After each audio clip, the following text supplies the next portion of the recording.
Be surprised to learn that there is indeed a Capcom or capsule communicator on console today as well.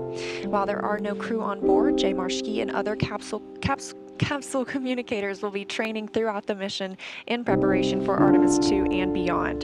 The Capcom is the single person in the room who speaks with the crew, gathering info from mission control team and keeping streamlined communication with the astronauts in space. We're counting down to liftoff when teams here will really jump into action and monitor the first Artemis flight, sending Orion further than any crew-rated spacecraft has gone before. But for now, Megan and Kayla will send it back to you at Kennedy Space Center to keep walking us through the events of the day. Well, you just heard Leah remind us that no one is inside Orion today. Again, it's because Artemis I is a flight test to prove we can safely return crew from lunar orbit on Artemis II. And when we launch the first crewed mission, NASA has a very diverse and talented core to choose from, including Kayla here. We're looking at video now of some of your friends who got to go to the pad. That looks fun. Yeah, it's always so exciting to see the rocket on the pad because you know you're getting close to launch. So we're all just really excited to see how this test goes today. I wish I could have gone out there with them. You and me, what happened? We didn't get our invite. And I thought this was fun too. Some of your friends also got to fly over the pad in T-38s. Here's video of that now, incredible video. So these flyovers were common during shuttle, right? Yeah, and we still try to do them whenever we can. We actually use the T-38 jet as a training platform. It's a chance for us to practice making real-world decisions in a high-risk environment, practice working as a team, and a good analog for spaceflight. Okay. But we also like to fly by the pad when we can when we have a rocket out there. It's a way of saluting and thanking the team for all the work it took to get to this moment. That's great, yeah. A worthwhile thing to do because, yes, the team has worked so hard to get to this moment. And you spoke about training. Has training already started for Artemis II for you guys? We've been developing the training, but the crews aren't assigned yet, so they're not in dedicated training flows yet. But our team at Johnson Space Center, where we train for human spaceflight, are working on all of the things that we're going to need to teach the crew and the best ways to go about that. Once we get that crew assigned, they'll be straight into training right up until launch day. Awesome, cool. All right, I can't wait to hear who gets assigned.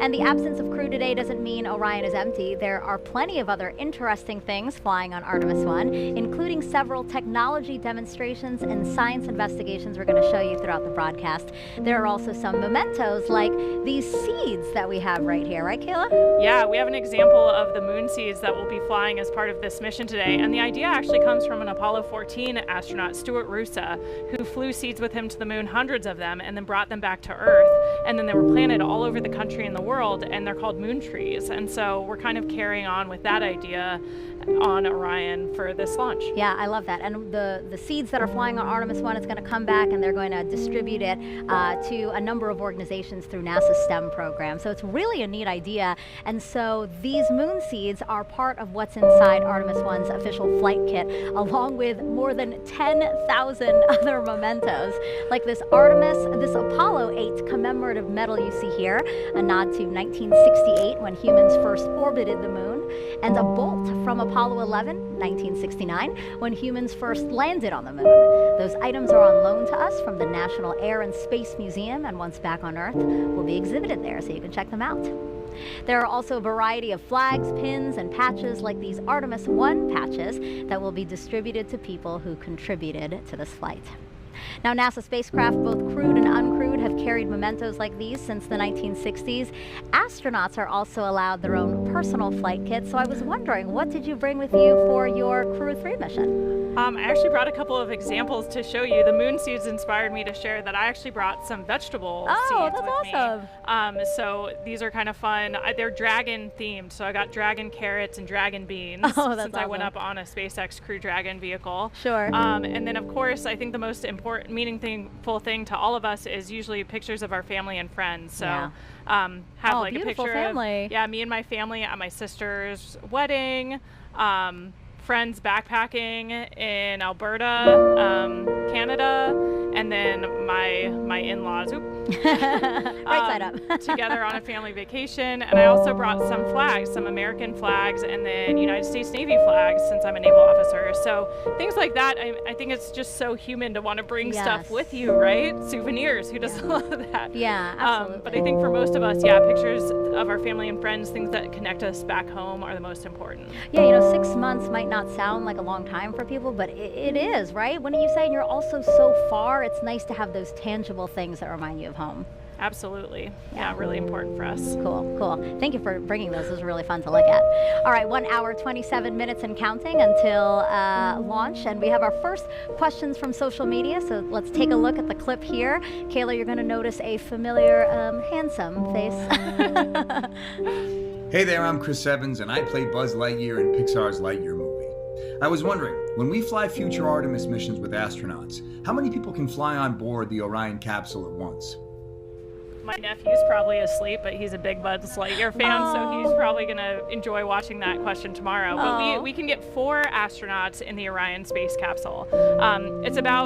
It's a little bit bigger than the Apollo capsule, about 30% more habitable volume. And so instead of supporting 3 crew for about 2 weeks, Orion can support 4 crew for about 21 days. Okay, good. Good first question. Let's take a second question now.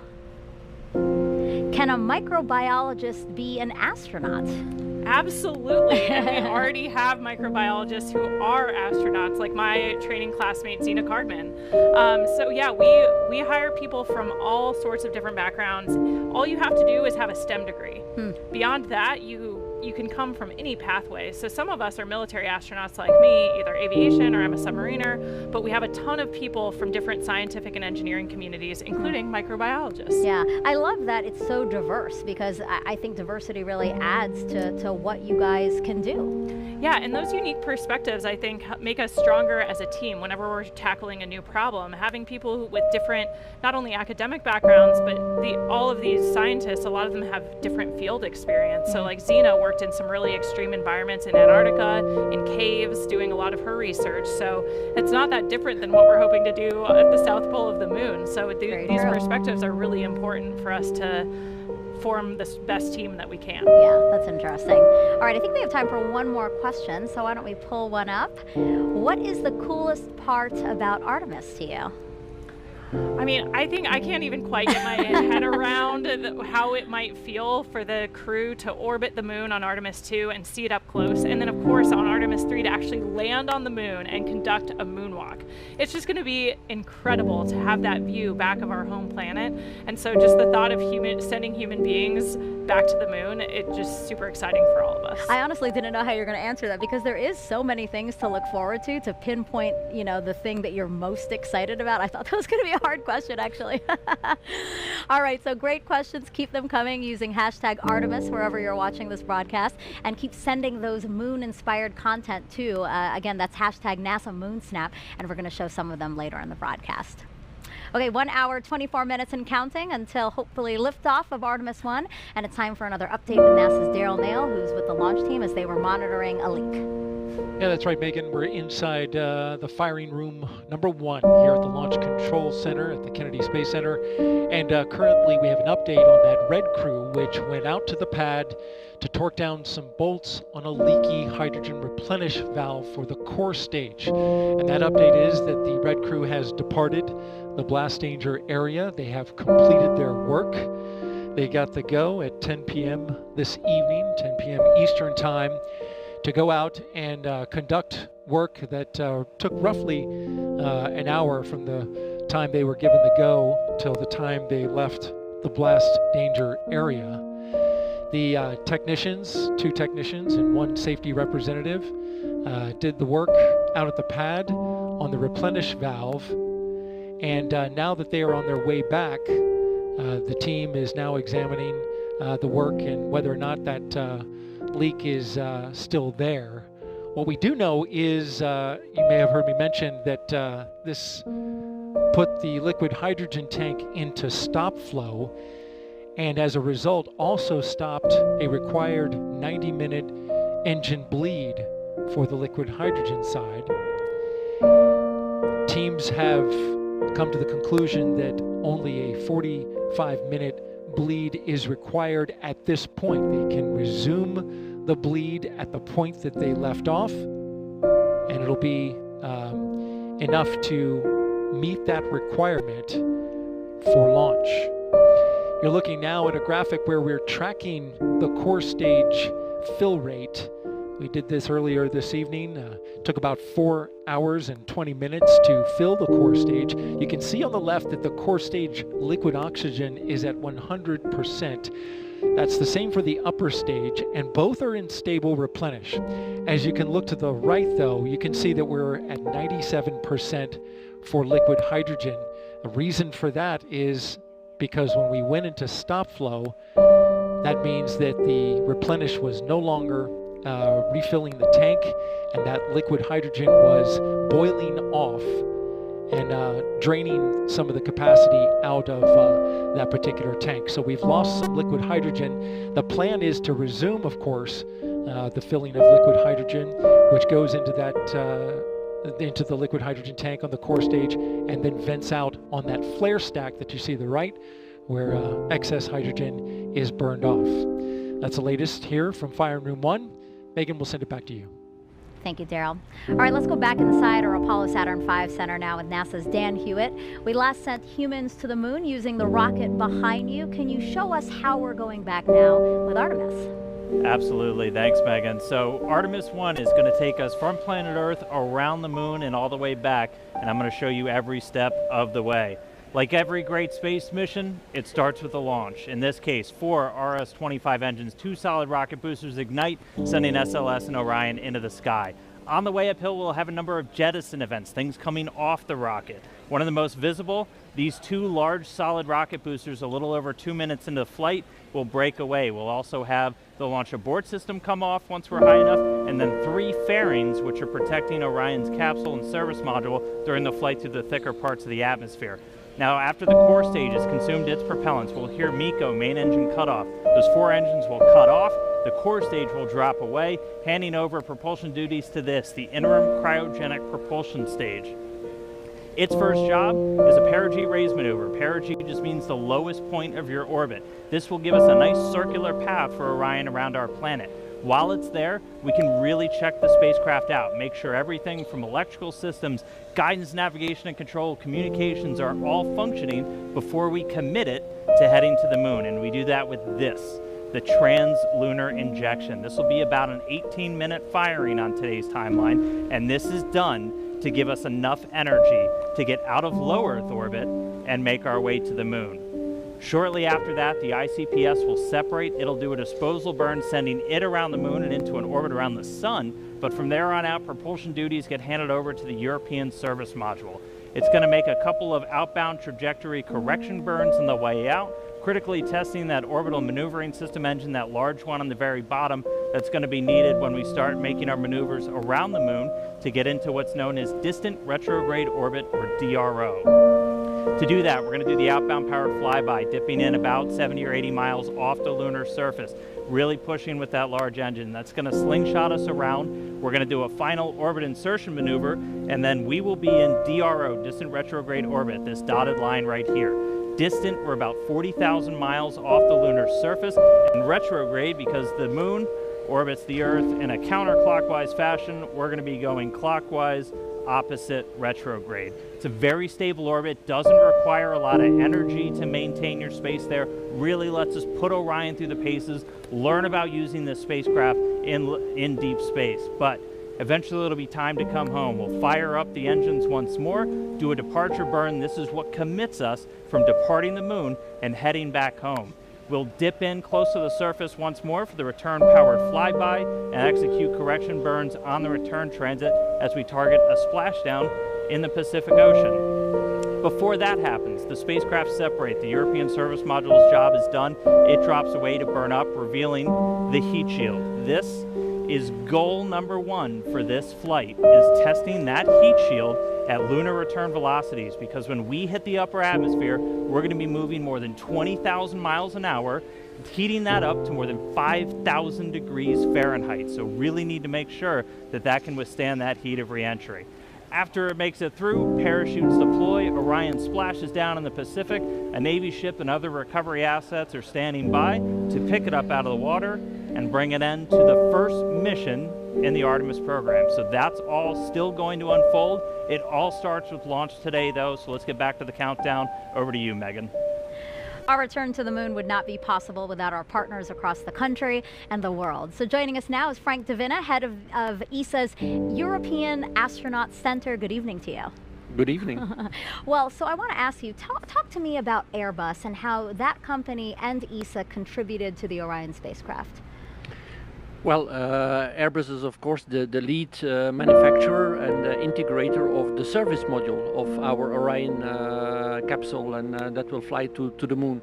So this is a very important part, of course, because without the service module, it's clear that we would not get to the moon or not be able to return from it. So it's a very important partner for ESA, but there are industries across Europe, not only Airbus, but across Europe, that are contributing to the service module in Italy, in France, Belgium.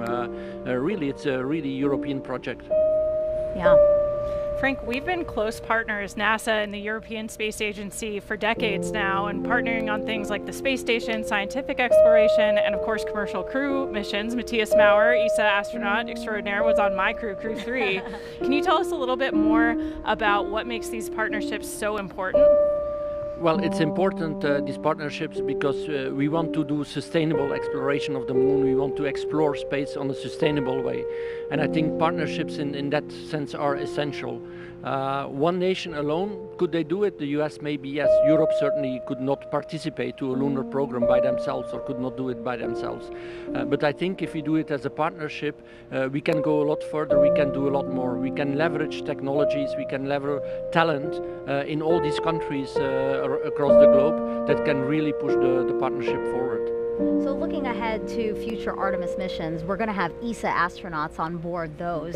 Have you guys begun preparing for that training, anything like that? We have actually started preparing already for lunar missions, surface missions. We have a program called Pangaea in ESA, which is basically, there are NASA astronauts participating in those trainings. Stephanie was just over with us just 1 week ago, doing field trips, and we are actually starting to prepare to see also which technologies do we need to use that we can at the best possible way do science on the moon, because of course we just do not go there to walk around or do two things. We want to do real science, we want to do discoveries, we want to live there for a sustainable way. So which technologies do we need?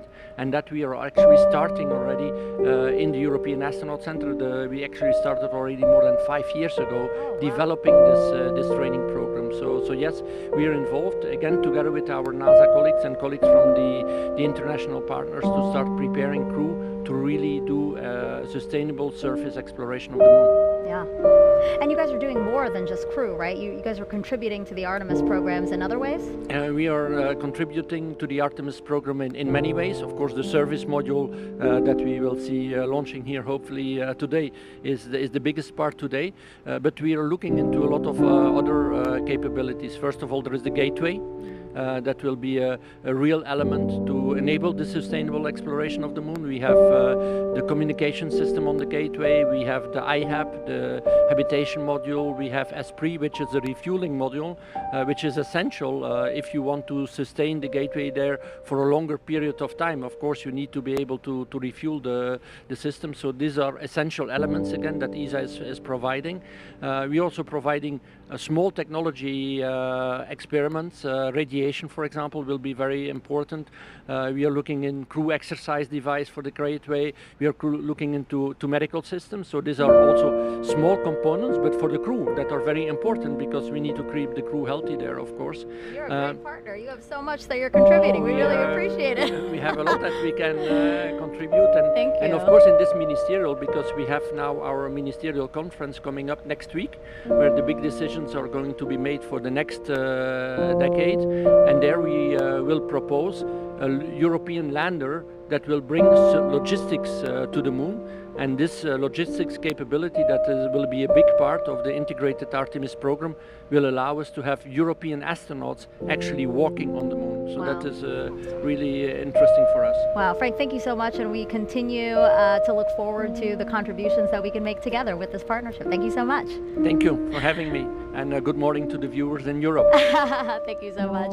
All right, and speaking of viewers, we have a ton of people out here on along the space coast of Florida watching today's launch. So let's head on over to NASA's Leah Martin. She's over at the Visitor Center with a whole bunch of excited people.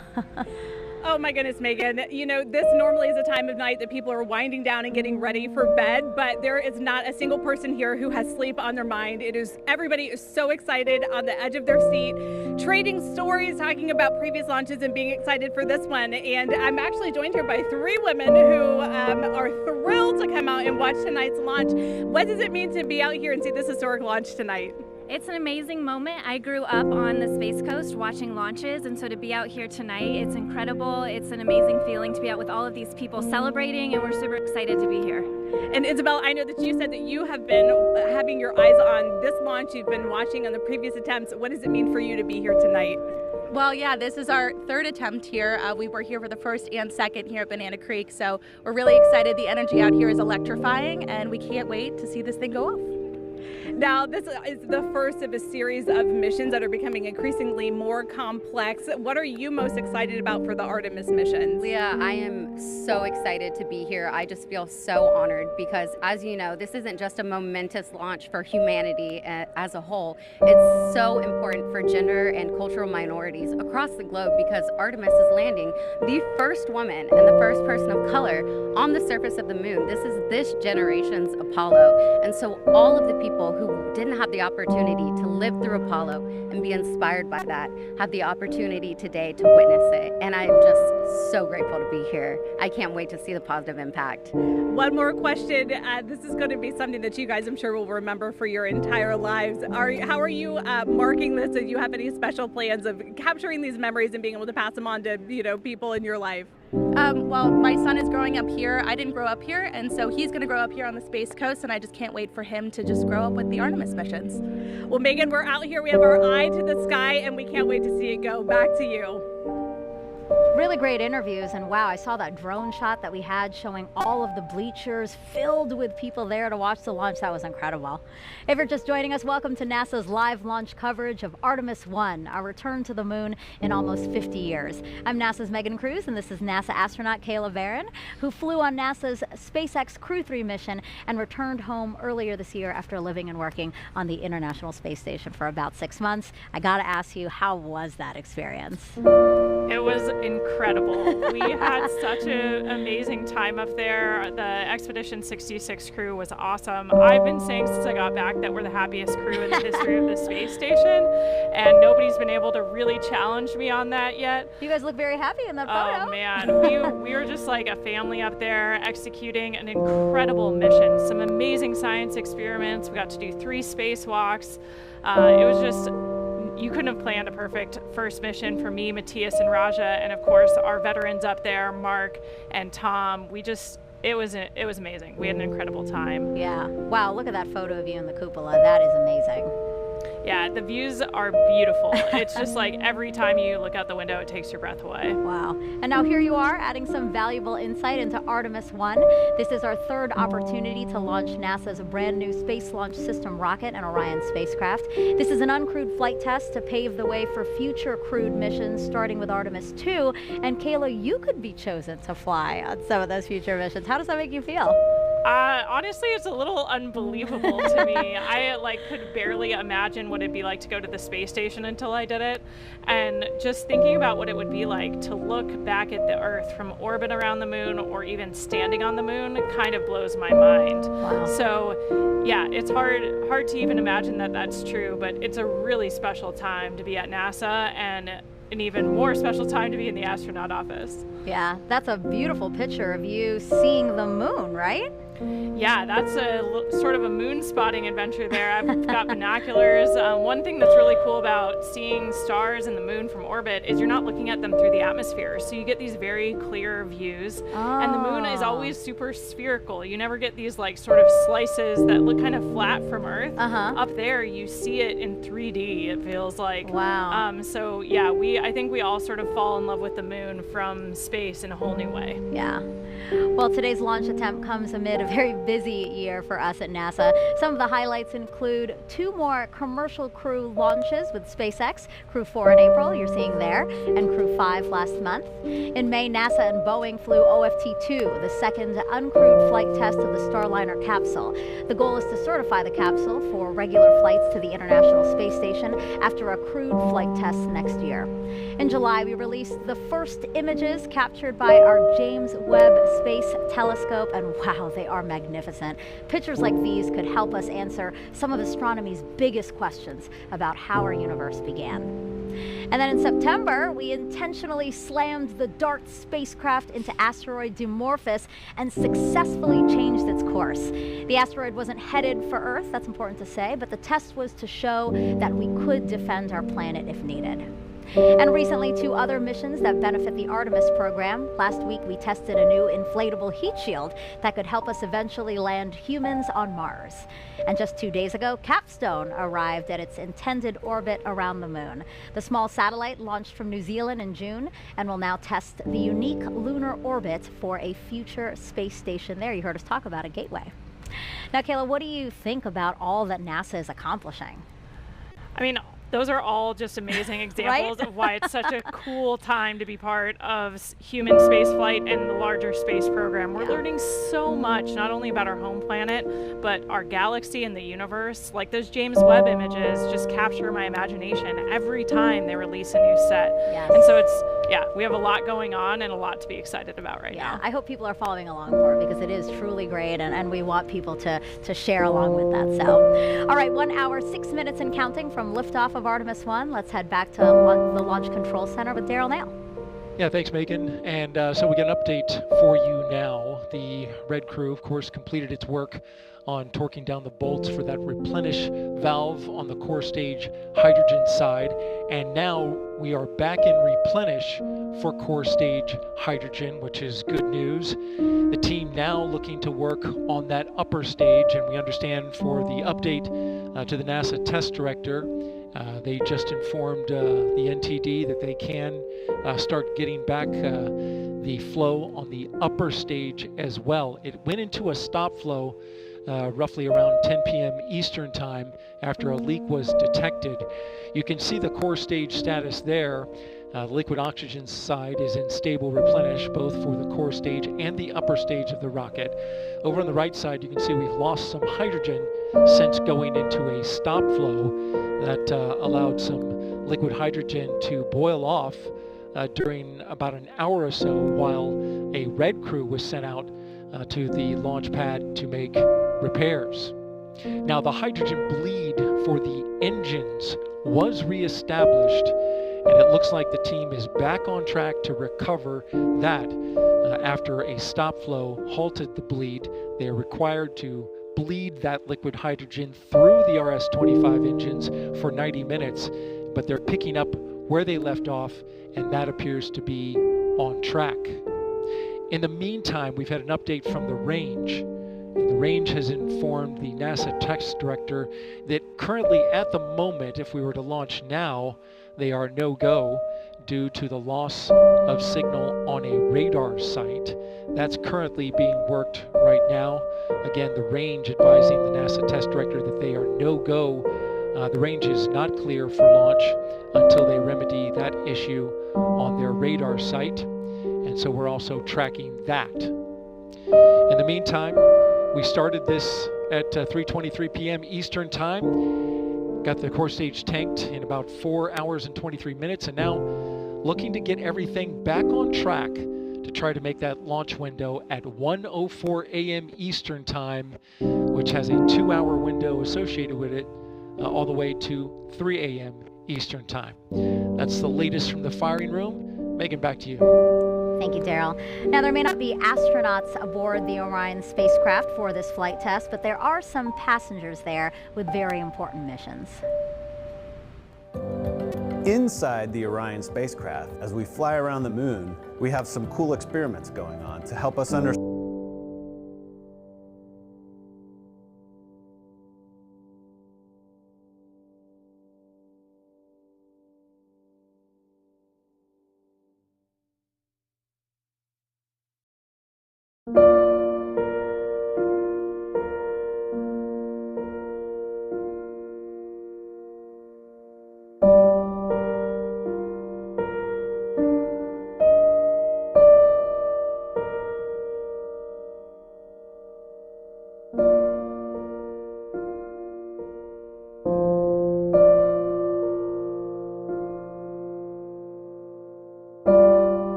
Gives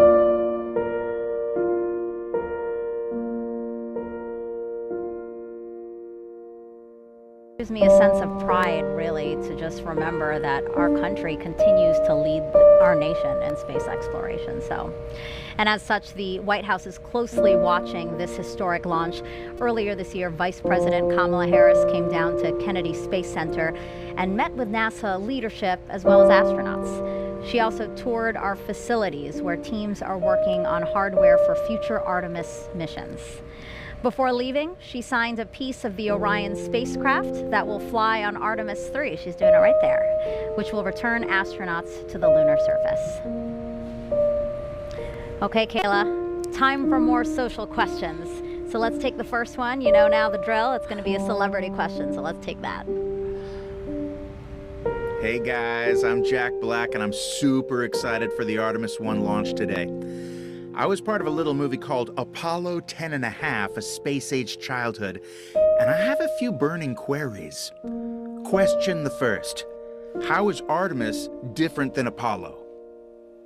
Artemis is different than Apollo because we're returning to the moon, but this time we're going to stay. So rather than a short visit where we can do some amazing science, but it was pretty limited by these short visits, kind of a small area of the moon, we're going to the South Pole and we're going to learn how to live there long term. So we're going to be building habitats, we're going to have rovers, we're going to have all of this infrastructure on the moon supporting scientific discovery, but also that next big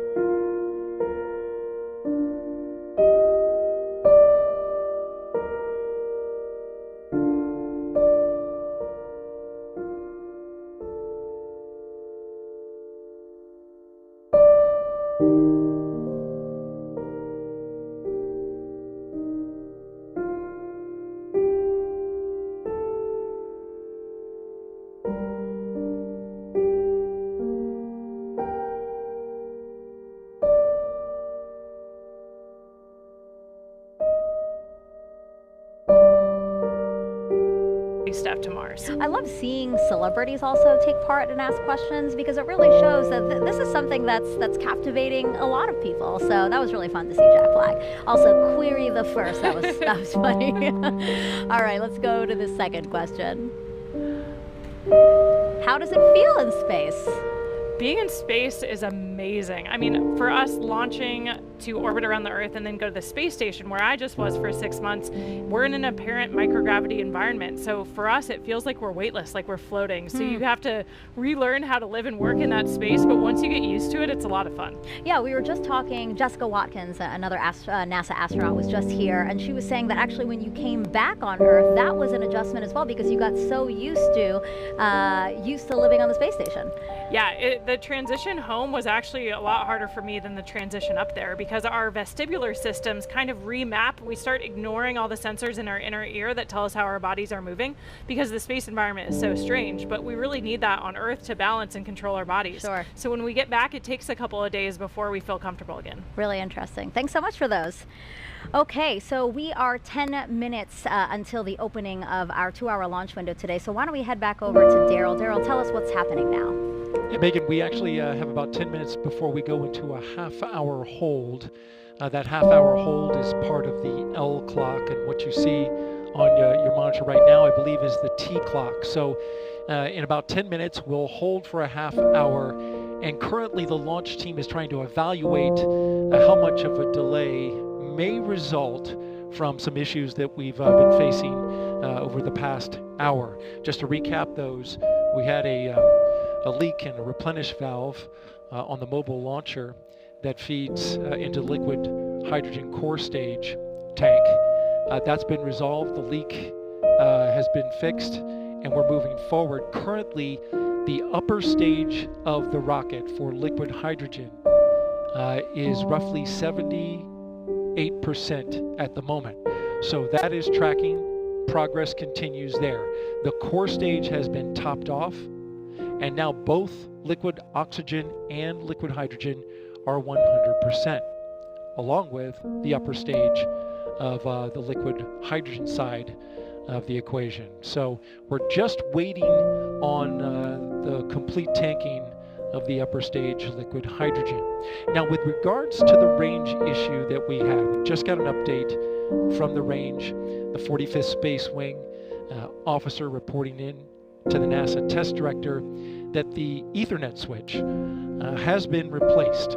This problematic switch took down their ability to see radar from one of their assets, which is key in getting acquisition and signal for the flight termination system if it were to be needed.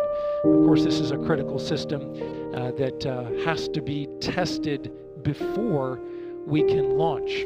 So at the moment, we're looking still at a 1:04 a.m. Eastern Time launch, but it is pretty clear from the work that is ahead that it looks like we're going to slip into that window. How much exactly, we don't have an accurate calculation from the launch team as of right now.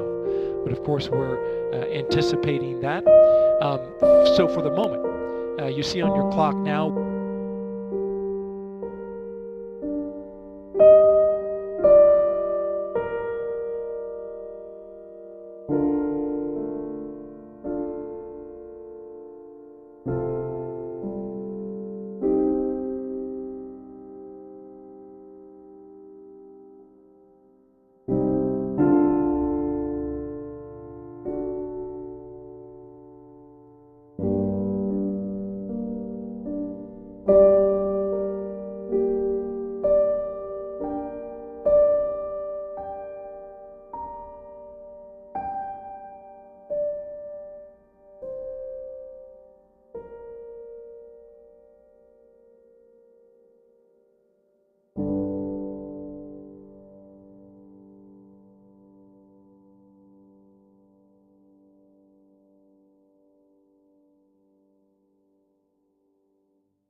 we are in the T-minus 10-minute hold.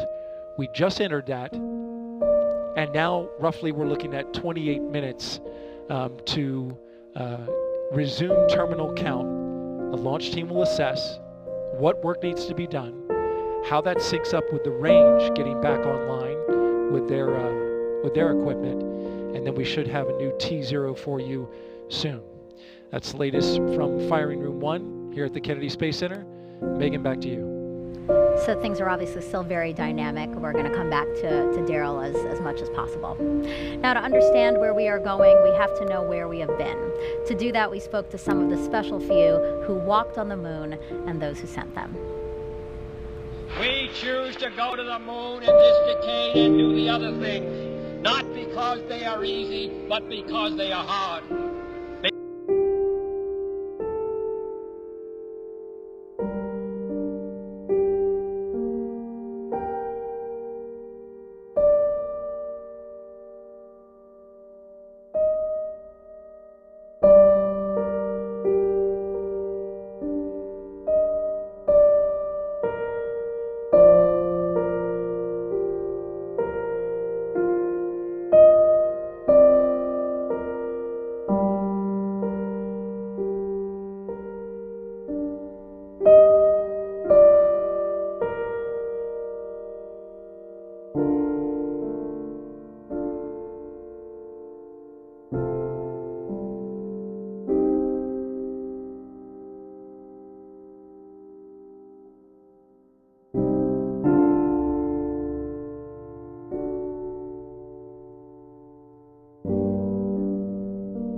is Kennedy Space Center, where we are showing you a live look of another visitor center. This is the U.S. Space and Rocket Center. Wow, take a look at all of those people who are there hoping to watch the launch today. You know, this is the visitor center for the Marshall Space Flight Center in Huntsville, Alabama. That center played a crucial role in contributing to the Artemis program. So I'm not surprised that there are a bunch of people there watching. All right, so now we're going to take a go back to Leah Martin over at Banana Creek. Again, that's right outside of our visitor center, and she's with some other folks who came out to watch today's launch. Yeah, you know, Megan, we talked about this being America's rocket, right? Every state in the United States has contributed to this rocket, so it should be no surprise that we have people from all over the country joining us here tonight. I'm actually joined by some friends of ours who are joining us from Georgia and Utah. What does it mean to be here tonight to see tonight's launch? I think it's amazing. I know that tons of people from all over the United States have helped build the rockets and are here tonight, so it's awesome to know that we all have a little bit of personal ties to the rocket. And go ahead. No, I'm just excited to be here because I've been a fan of space travel and going to the moon and back, and I'm glad to see it's happening again later in life. And you were actually telling me a little bit earlier that you grew up in the Apollo era, in those years following those first launches, and now here, how does it feel to be watching the sister program launch and seeing at the beginning? Look at the goosebumps. That tells it all right here. I'm totally thrilled to be here. Now, and you were actually telling me that you have a personal connection to this rocket as well. You know some people who have worked on it. What do you think it feels like being here? How does it feel for you to see something that's the culmination of so many years of hard work? Yeah, I think it's crazy when you think about how long it takes to build it and stuff. Like, I wasn't even born last time people tried to get to the moon. So it's awesome. I think it's so exciting, and I cannot wait. And we have a ton of people who are working tonight still on console. We just want to tell them words of encouragement. What more do you have to say? Oh, I hope it goes tonight. Megan, back to you. Go Artemis. Woo! Go Artemis, yes, I love that. And again, I just love these drone shots that we're showing of all the people who are here ready, hoping, anticipating launch today. So now let's head back over to Dan. So Dan is in the Apollo Saturn V Center, which is right next to this crowd that you're seeing here. He's inside there, and he's going to tell us more about SLS using an interactive state-of-the-art tool we're calling the Moonboard. That's right, Megan, and everybody, welcome back to the Moonboard. So just to recap, SLS out on the pad, on the mobile launcher. Daryl's been walking you through all of the tanking, all of the preparation. We had that hydrogen leak that was in the base of the mobile service structure here. That's been remedied. We haven't had any issue with those tail umbilicals that we were tracking so closely back in August and September. So everything looking really good with SLS. Just to recap, most powerful rocket we have ever built. It's propelled by 2 solid rocket boosters and 4 engines on this core stage. Now these solid rocket boosters are going to be firing for the first roughly 2 minutes of the flight, a little more than 2 minutes. And we call them solids because of the type of propellant in there. If you forgot it already, it's aluminum powder, ammonium perchlorate, and polybutadiene acrylonitrile. It's a binding agent that's inside. Solid propellants are extremely stable. They're very reliable. But once you ignite them, they're going to keep burning. You can't really throttle them up and down like you can with liquid-fueled engines. You can throttle just based off of the distribution. So you basically put more propellant in some areas and less in others as you're trying to really throttle the rocket down, which we do as we go through things like max Q, maximum dynamic pressure. And just a reminder, as these things are firing, they can steer, they can gimbal. The bottom part here, gimbal just means you can really direct, and they're providing 90% of the steering as SLS is making the flight uphill, and more than 75% of the thrust with those 2 firing at the same time. And again, they're attached to this. This is the core stage, 212 feet tall, the largest single stage we've ever constructed. It's been through the green run test, a lot of preparation for this flight today, and it is propelled by these 4 RS-25 engines. Now these are liquid-fueled rocket engines, so you have a fuel and an oxidizer, and one of the great things about liquid fuel is you can throttle them in real time. You can kind of like the gas in your car, you can go faster or a little bit slower. So these throttle up to 104% of their rated thrust at the time of liftoff. We throttle them down as we go through max Q, so the maximum amount of pressure on SLS on the way uphill, and and then throttle them back up until they've consumed all of their propellants. And they're consuming that propellant at more than 1,500 gallons a second. That is just an astronomical amount of fuel that's running through these engines to produce that thrust. Each of these up to 500,000 pounds each during their operation.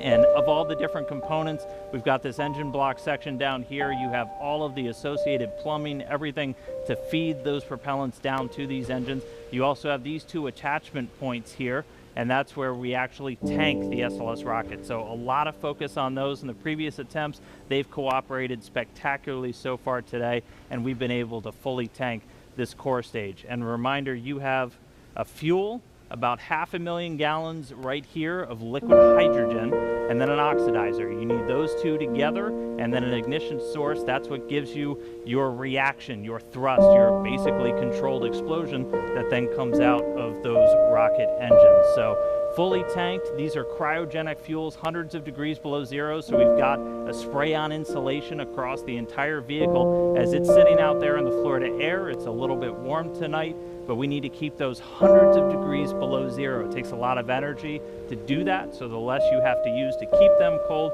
the better, which is why we have that insulation. So we're going to be seeing SLS take flight for the first time tonight as we clear all of those final issues. Again, this is going to be one heck of a show when this thing launches into the night sky. So with that, send it back over to you, Megan.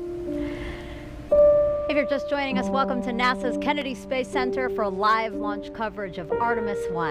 I'm NASA's Megan Cruz, and this is NASA astronaut Kayla Barron. It's been great having you these past 2 hours. It's been so awesome to be here for this historic launch tonight.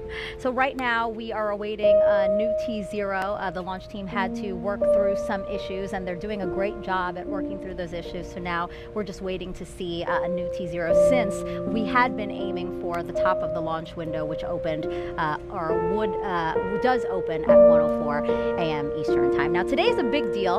Apollo 17 in 1972 was the last time humans stepped foot on the moon. That the rocket you see right there behind us, illuminated in the darkness there, is the first step back towards getting us to the moon. Now, Artemis I is the first integrated flight test of NASA's deep space exploration systems. That's the ground systems here at Kennedy Space Center, the Space Launch System, or SLS rocket, and the Orion spacecraft.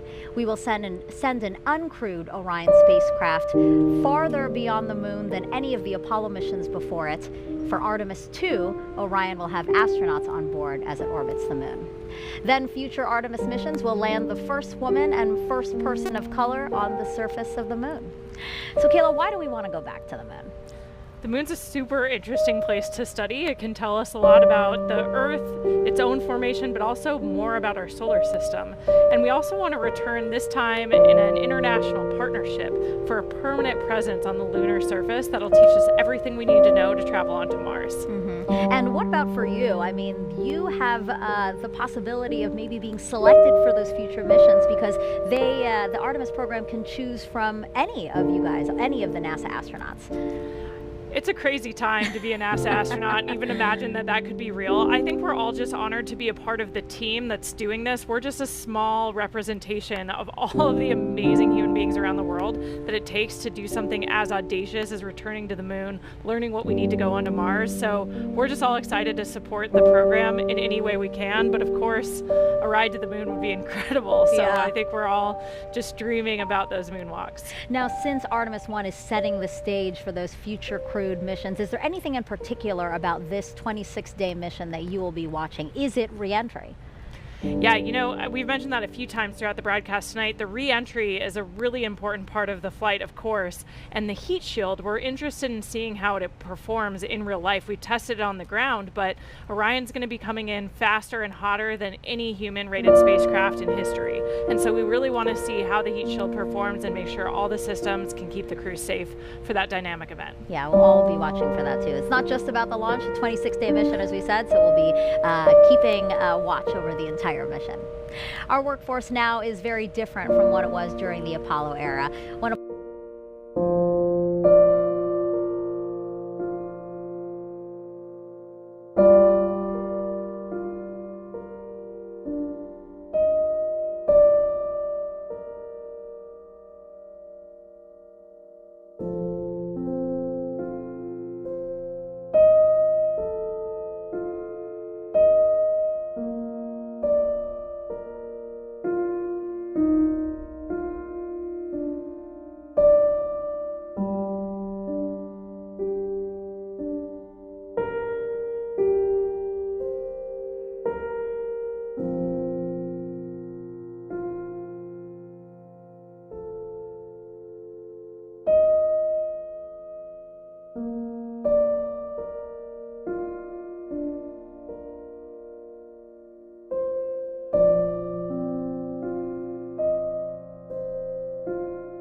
It doesn't look like they're going to make the opening of the window, but it doesn't sound like it still sounds like it's going to be a matter of minutes. I might be over-promising here, but it doesn't seem like we're talking about hours to get to a ready-to-go configuration now. So we'll just have to see. At this point, though, I think from a vehicle standpoint, I'm kind of curious how long. You were talking about that, Thomas. How long do they need to be in stable replenish for the ICPS before they would be ready to pick up the count and go for launch? So, we're still waiting for both of those, but they're both going to be critical in terms of when we're going to get a T0. So. And that's what we heard in the back was basically launch control said we'll get back to you with a T0 when we have it. So I think it's still a question as to when that's going to happen. Indeed. And Philip, a question that I have for you is that whenever they do go ahead and proceed into terminal count, are they going to give that to us in an update? How are they going to indicate to us that they're getting ready to go into terminal count? What's that process like for preparing for terminal count? When they're ready, so this is actually this won't be quite so. This will probably happen in a more a more expeditious manner. I think if everything was nominal and they'd come into this and were thinking they were going to be ready to go right at the opening of the window, then they would take their time with these polls. But I think really what they're going to want to do in the name of saving as much time as they can is once they know that they have once they know they're in a good configuration, then there will be two polls. There will be a launch team poll that will be conducted by the NASA test director, and then there will be a poll of some of the launch team and the range and the weather officer and management by Charlie Blackwell Thompson.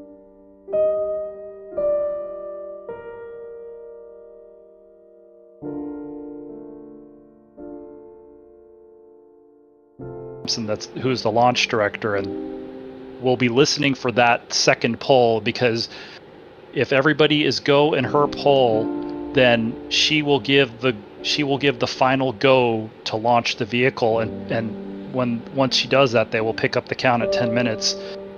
They have a little, maybe they have a little bit of flexibility there, but what I suspect is we're going to be listening in once they give us the launch team audio. Hopefully they'll do that, and they said they were going to give it to us at L minus 15 minutes, but at this point that is kind of a meaningless thing because we're not. I don't know that we're going to know when we're at L-15 minutes, except in hindsight. So we're going to be listening. We're going to be listening to get that poll, and you know, as opposed to sort of a more nominal countdown. It might be that when she gives the go to pick up the count, they pick up the count less than a minute later. It could be very quickly from your go to continue the count to when they pick up the countdown. So, you know, like I said, we're not sure when we're going to get the launch team audio, but that would be a good sign, because hopefully at that point then we'll get a very essentially real-time updates from the launch team about what's going on. So, you know, and we're just going to have to wait and see when they get to that point. Yes. Yeah, so definitely getting close, and Alex made a good point in the back channel here saying, you know, that if they were to try and hit the beginning of the window, which, correct me if I'm wrong, is at 1:04 a.m. Eastern, if they were to hit that window, then that poll that Philip was just talking about should be happening now. And we have no indication of that happening. So definitely doesn't look like they're going to be making the beginning of the window here. But we do have a few questions here that I did want to hit on. Here we go. So I think we might have hit on this quickly earlier, but we have a question here asking, can you explain what a launch window means? I know we were just talking about launch windows and what time they open and close. What is the launch window for this mission? And, you know, why launch in the middle of the night? Why not launch during the day? Yeah, absolutely. So a couple different factors, but in these types of missions where you're going to the moon, or just more generally, when you're trying to rendezvous with a specific target, whether it's a celestial body or another spacecraft such as the International Space Station or something like that, you have to launch when the launch site passes under the plane of that orbit. So imagine, or just picture the orbit of the moon as a circle that slices a plane through the Earth. When that plane passes through Cape Canaveral, that gives you your approximate launch time that you can hit. And then based on the relative inclination of that orbit and also the performance of your vehicle and things like that, you get some wiggle room on either side of that. So the longest window we've seen on Artemis I, at least for that flight profile, has been 2 hours long.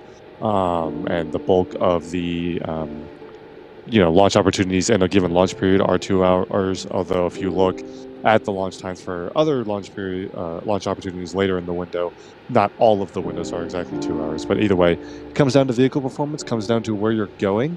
Can also come down to things like range availability. I mean, it's not practical to keep the range closed off for a launch attempt for 8 straight hours or something like that. As much as that might be accommodating to the mission, that's closing airspace in the area, that's committing range personnel to being on console for 8 plus out, more than 8 hours realistically. So there are other factors that influence how long you can basically reserve for a launch attempt. But the driving factor is physics, and while the team would definitely prefer to be launching in day, I know we've talked about this before, because that gives you some extra imagery, gives you some extra data in that sense, especially for a test flight like this. The fact is, it's not worth delaying the mission significantly until the moon is in the right place where you can launch during the day to postpone this test flight. They can get a lot of data already even without daytime views, and the NASA teams have all pretty much unanimously agreed that that's not an issue that would prevent them from taking these launch opportunities even though they're in the middle of the night. Comes down to every mission. Operational missions will have even less constraints. Test flights also have extra objectives and things to make sure you get as much data as possible on that first flight before you move into the more operational missions. Yep, there you go.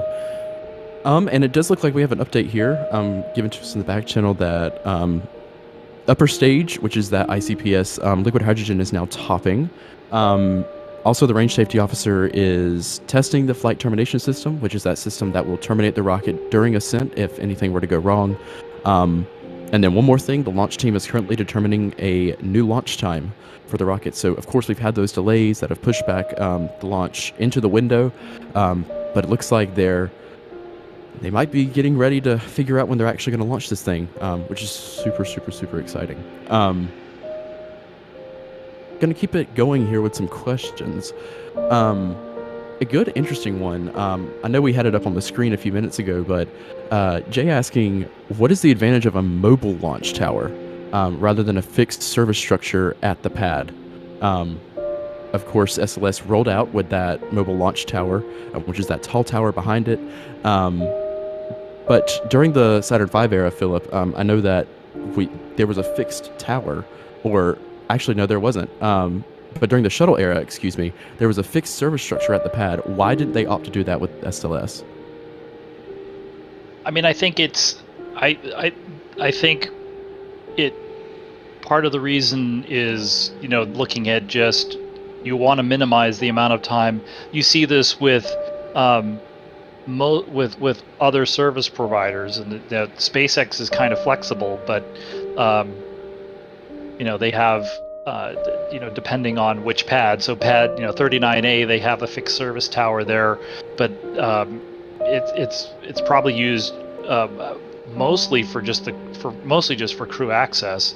But I don't believe that I don't know how much of a fixed service tower that they have at Pad 40, for instance, or at Vandenberg.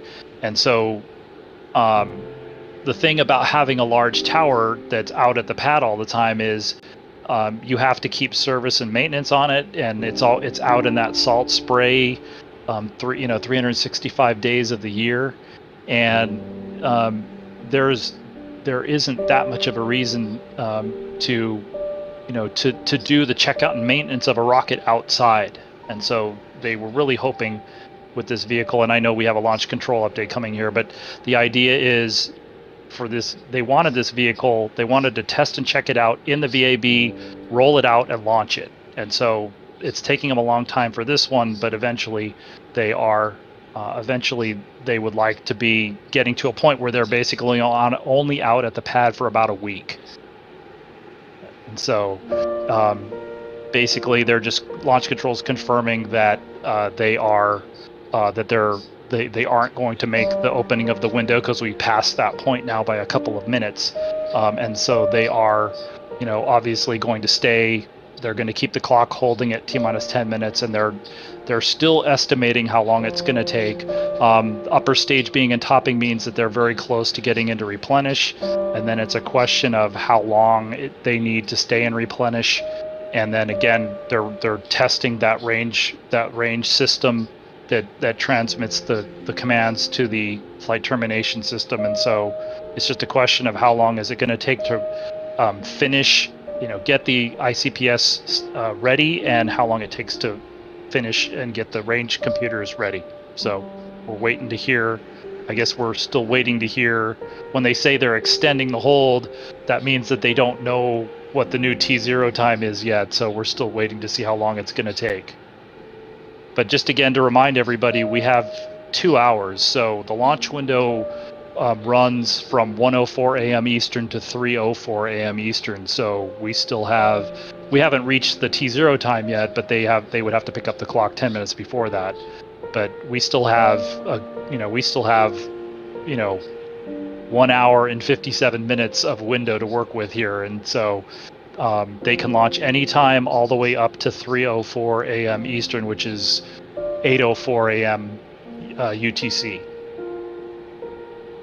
Now, quick question, Philip. When they go ahead and start courting a new T0, how does it? Do they just do they command a release of the hold, or do they select a T0 time and then the hold gets released accordingly, for in this case 10 minutes beforehand? Good question. I think the way that this system works, that they can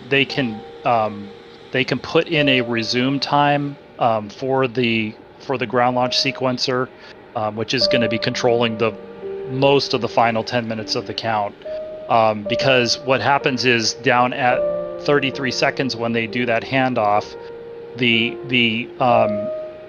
when they get to that point, the ground launch sequencer will then give that T0 time to the rocket, to the SLS flight computers. And so it doesn't do that until the handoff. So you could pick up at 10 minutes, for instance, and count down part of the way, stop, hold for a few minutes, and then continue and resume. So they have a little bit of flexibility there. And so, again, if we get close to the end of the window, which hopefully we don't, these issues, at least at this point, don't sound like it's going to take the entire 2 hours of the window. But if they got into a time crunch, they could pick up the clock relatively quickly. I think the issue, and they used to do this in shuttle, would be if they were getting into a time crunch, those poles that we talked about, they would basically get those essentially almost all the way out of the way. They'd basically pull the entire launch team. And if there were, if we were talking about, again, like the upper stage and range, they might just leave those two open, make sure everybody else was go, and then as soon as those two positions reported they were go, they just pick the clock up. I don't think they're going to do that in this case, but they could pick things up and go in a hurry if they needed to. So, but this is going to be kind of a seat of the pants, do this relatively quickly. So I'm kind of hoping that we'll get the launch team audio here, relatively soon. I think I'm probably being too optimistic about that, but I think that's kind of, they'll play it based on how much time they have left in the window. With 2 hours, they can go at a little bit more of a relaxed pace. I think one of the things that happens if we get an hour into the window, 45 minutes into the window, is that they're really going to lose the ability to even to recycle. If they were to have an issue, we were talking about, you can go down to a certain time inside of 10 minutes. If they have an issue inside of 10 minutes and really inside of 6 minutes, they're just not going to have enough time, depending on how far we go with these problems. They're not going to have enough time to recycle tonight. So now that doesn't mean that they're going to be forced to recycle. So it's just a question of, I'm sure they would take it. If they got down to the end of the window and they only had one shot tonight, I'm sure they take it. So I don't think they're going to necessarily worry about whether there's a potential for a recycle. It's just a question of, we're still just waiting to hear when they're estimating the new T0 time, and we'll worry about the rest of it. But I also do think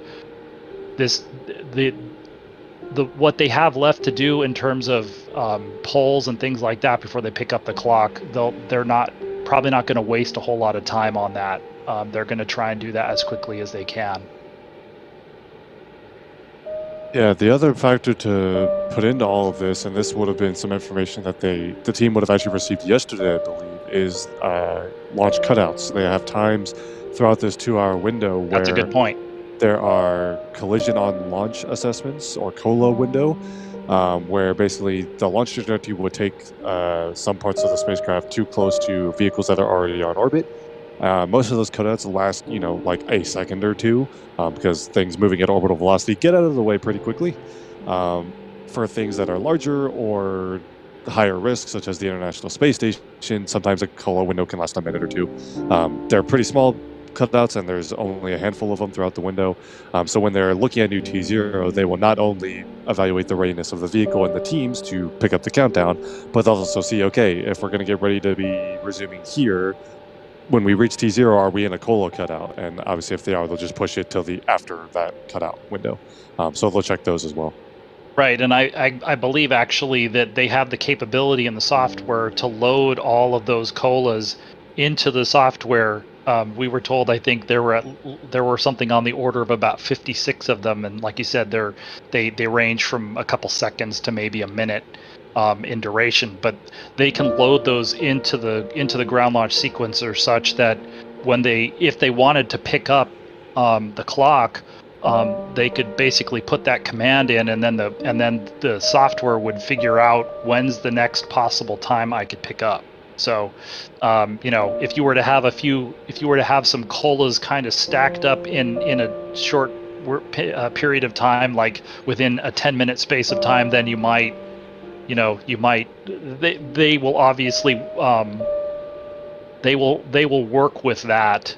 They already know where those are, and they'll look at those before they were to consider picking up the clock. So if there were a period within this 2 hours where you had a sort of a knot or a bunch of these cutouts, they would probably just look to push to the other side of that. So, but that is a really good point. And so yeah, they have some of that already sort of prepared. And then some of it they'll just look at. They're probably looking at that right now, and they already know. Okay, if we get to this point in the window, then we'll just we'll just hold to the other side of that. So, but we're probably only talking about a few minutes, and it might not even be a consideration yet. Definitely. Well, the farther we get into the night, the closer we get to the launch of this thing. And as we've been doing throughout this entire stream, we have a whole team here that's helping us, swapping in and out and helping with comms. So we have a familiar voice joining us here. You probably heard them earlier on stream, here and there throughout the stream. Chris Gebhardt, Assistant Managing Editor for NASA Spaceflight. Chris, how are you doing? I know you've got to be like just shaking. Well, we did my baseline heart rate a few hours ago. It was 65 beats per minute, and when I just checked it, it was 113. So my body is transitioning for terminal count. I can tell you that. And Jack is at 115. Oh, we're heart rate buddies. Nice. But yeah. So I know I know they're testing the connectivity of the rocket with the range right now after the reset. And we're going to be aiming for a new T0 here within the window. But I mean, I'm excited. I'm nervous. I'm feeling all of the real thing I really didn't expect. I didn't expect it to feel exactly like shuttle when it was in its T-9 minute hold. And it feels exactly like that. The butterflies, the not knowing what to do, the legs shaking as you're getting close to this. It is just... You're just getting ready if you know what's coming for that very, very visceral experience once the RS-25s and the solid rockets ignite. And I am definitely, my excitement is definitely arcing, and I'm sure you can hear it in my voice. I can't wait certainly for... can, and I can feel it sitting next to you. I do get just a quick word also from our live stream production team that they have had their final debrief on the launch sequence for today's broadcast. So I'm going to leave you on the capable hands of not just Chris Gebhardt, but also Hagen Warren and Philip Sloss. They are our liftoff commentary crew for the launch of Artemis I, hoping to get a new T0 here shortly, and we'll be watching from here at the press site. Stay tuned. Yes, thank you so much, Thomas. Of course, that's Thomas Berghardt, news director here at NASA Spaceflight. He's out in the field at the press site near Launch Complex 39B, where SLS is currently standing, as you can see there. He's been with us throughout the night answering questions, and he's getting ready. He's hopping off stream to prepare for launch. This count, Chris, really seems to have gone a lot smoother than the others. It feels like we've had less issues with this. You know, knock on wood, don't want to jinx anything. But really, it feels like they've really nailed down the process here through the last few attempts. It really, really does, Hagen. And, you know, one thing that I'm sure we stressed on the stream and that I just want to say too is, you know, like the valve that was sort of giving them problems a little bit earlier, that they had to send the red team out to go remove and replace, you know, hey, if that's all we got, and that was the biggest issue from the actual ground systems at Pad B, that's incredible. Range issues happen. You know, it is weird that you could talk about an Ethernet distribution box being the issue that could delay you, but the range has had issues before. The final flight of the shuttle Discovery, STS-133, had a massive range issue that resulted in them launching with 1 second remaining in the launch window. So range issues do happen. They are rare, but they happen. So, you know, the fact that they fueled the core stage with no major reported issues is wonderful. The fact that they got the tank back into its propellant, it's really working good so far. I agree. Yes. All right, we have a few questions here that I've been pulling from chat. Of course, as I mentioned earlier, if you do want to ask us a question, especially as we get closer to the end of the count here, tag us at NASA Spaceflight in chat and we can read it. We have here's a good question here. We're in a current hold right now. We're holding at T-minus 10 minutes. Is this a bad thing, Chris, or is this a good thing? It is good. So SLS does have 2 built-in holds into its countdown. The first is at T-minus 6 hours, 40 minutes and lasts for about 3.5 hours. So we passed that earlier today, and that was added time because of the new fueling processes that they were using. And then the second built-in hold is planned at the T-minus 10-minute mark. Nominally, if everything's going well and you're going to aim for the opening of the launch window, this hold at the T-minus 10-minute mark would be for about 30 minutes. But it is capable of being extended for the duration of the window. So no problem sitting here at T-minus 10 minutes and holding. And in fact, if we were to pick up the countdown and there was an issue that popped up that they needed to stop for, and they stop before and they hold at T-minus 6 minutes, which is right before the core stage pressurizes for flight, they can actually hold there at T-minus 6 minutes for the duration of the window as well. It's after you cross the T-minus 6 minute mark that you have limited to no hold options based on how SLS is changing its configuration for liftoff. Yeah, so definitely, it's sort of like, the most complex part of the count is coming up. I feel like terminal count is crunch time. They're preparing the rocket for launch. Yeah. And it is, and this is why once you pass the T-minus 10-minute mark, there's very few stable hold points with SLS. And when we say stable, it's exactly what you said, because the vehicle is changing itself. It's pressurizing its tanks. It's making sure that it is ready to launch. And the more you keep sequencing that, the tighter the constraints become, because at a certain point, you close the liquid hydrogen fill and drain valves, and all you've got left is what's in that tank. You do the same for the liquid oxygen. And at that point, you have thermal constraints that you have to meet, not in the tanks, in the LOX feed lines, and in the engines themselves. So it is incredibly complicated. And that is why after 3.5 minutes, you can only cut off and recycle back to T-minus 10. And if you have enough time, potentially try again. And then after 33 seconds, the vehicle literally switches to flight mode. And the only way, if you have a problem after that point and need to stop, to get the computers and SLS out of flight mode is to drain the tanks. So that's why anything after 33 seconds, any issue is an automatic scrub for the day, because they have to detank to get everything reconfigured to try again. Yeah, and it sounds like we just got a new update here from Launch Control saying that a new issue has popped up. They've seen that some of the RTV on the European Service Module covers has come loose. Philip or Chris, what exactly does that mean? Walk us through that. You can see the service module bearings. It's where the NASA meatball logo and the ESA logo is. So you've got the it's basically a two-piece payload fairing. Orion is completely encapsulated here, and so the issue is they use that same caulk, which is called room temperature vulcanizer in space speak, and there's some of that caulk has come off of those. They use that to seal the gaps in between. I believe there are 3 of those around the service module, and there's a camera.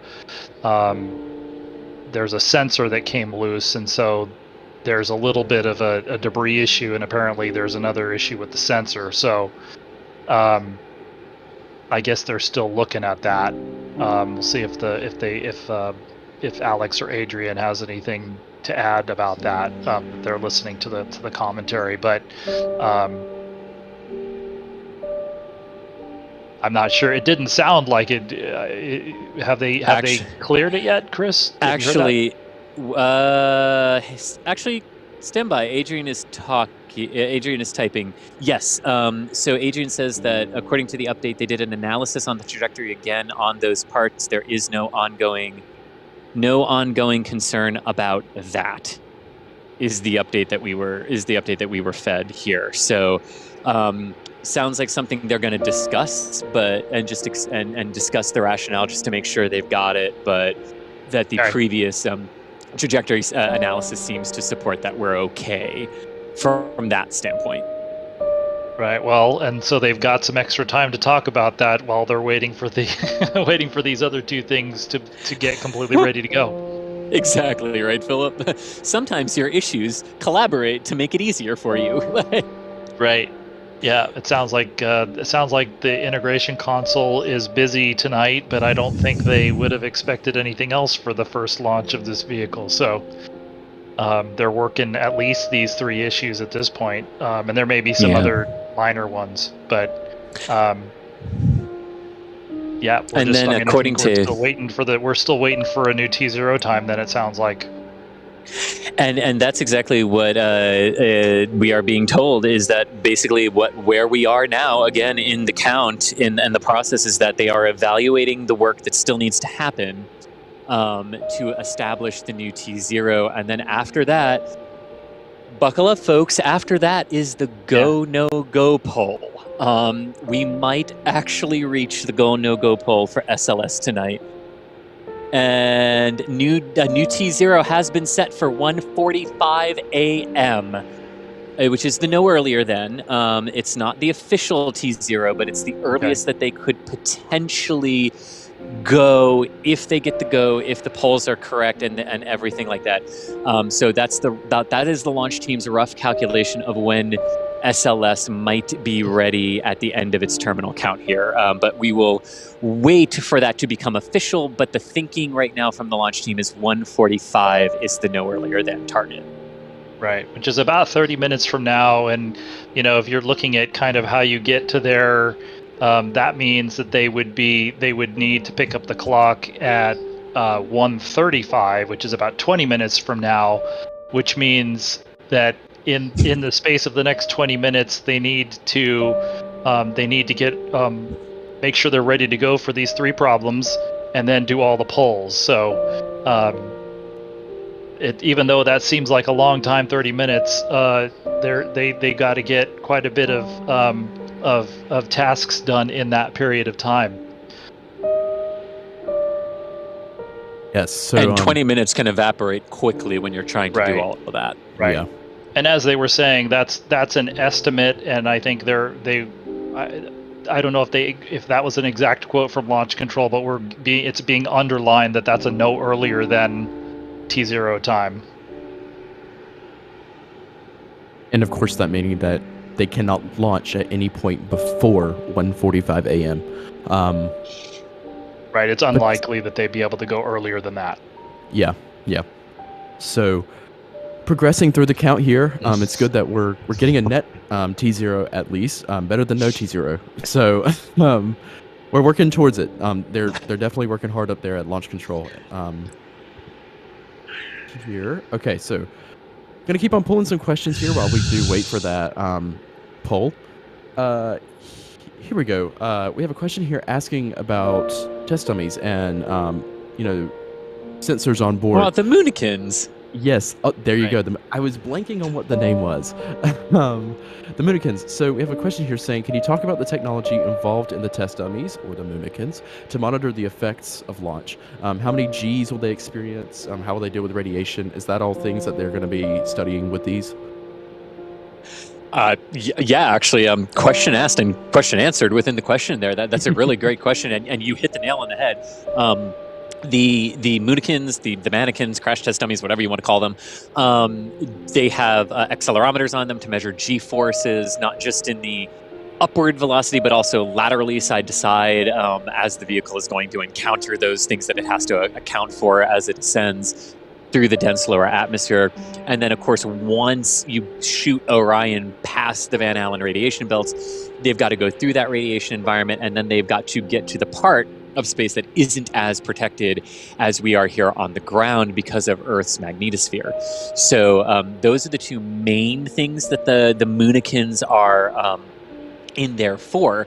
The other cool thing, though, from a future crew perspective, is the Callisto experiment that is on board the Orion. And this is an interface between Alexa and WebEx and an off-the-shelf iPad to study how those creature comforts that we have at home can be translated to Orion so that crew members can have video conferencing just like we have gotten used to in the last few years, and they can have that same interaction. Alexa, tell me where I am. Alexa, how fast is Orion going? Alexa, what was the score of the Phillies game last night? That's for you, Thomas. And everything. But yeah, so there are, in addition to the Moonikins, there are some other things that are on board and other experiments that they will be actively doing to help understand how crews will actually be able to utilize the Orion. Yes, and sort of continuing there with Orion, is Orion pressurized for this flight, like as if there were an actual crew on board? Yes. Orion is pressurized, just like it will be for the actual crew flights. The main difference with Orion and the European Service Module on this flight is that the ESM, the European Service Module, does not contain all of the necessary environmental control and life support systems that would be needed if crew is on board. This is not an oversight. This is not a risk that NASA and ESA are taking. In fact, most uncrewed test flights of crew vehicles do not fly with fully functioning environmental control and life support systems because we operate that 24/7, 365 or 366, depending on the year, on board the International Space Station. We know those systems inside and out. We don't need to put them on to actually test them. And just because I know people are going to say it, Starliner and Dragon did not fly with fully operational life support systems when they took their uncrewed flight tests either. So it's not needed, and NASA did not mandate it for the commercial partners, and they do not mandate it for themselves either. There you go.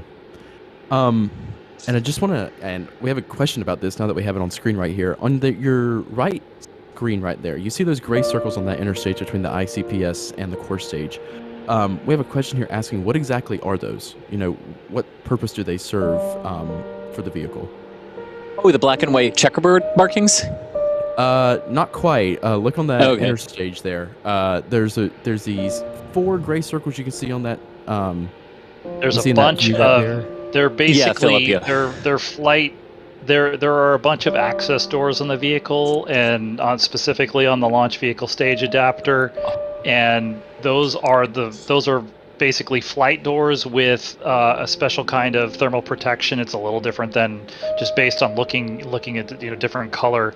It's a different type of thermal protection on it. But those are just access doors that have flight door covers on them for the flight. Mm-hmm. Mm-hmm. Yep, there you go. Here we go. Okay, so these solid rocket boosters, we see these massive twins 5 segment solid rocket boosters there. How long are we expecting those to burn whenever they are ignited at T0? Mm-hmm. Great question.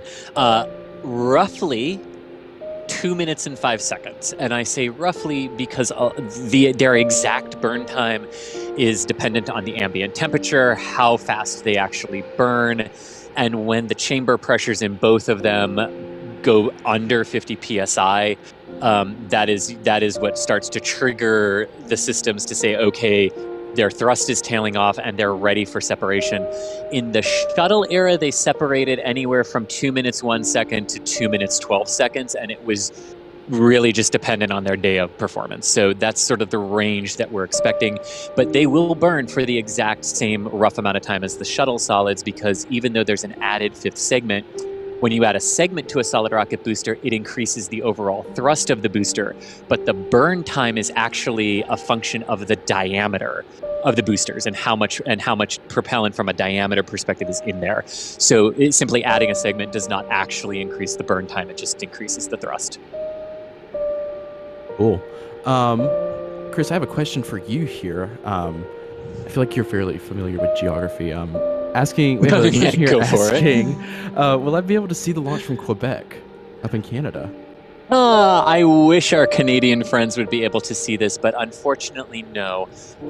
So because we have already pushed into the window, that visual map that NASA put out earlier today is no longer accurate because SLS would have launched on the most northerly trajectory possible, a 77-ish degree compass heading where 0 is true north and 90 degrees is due east.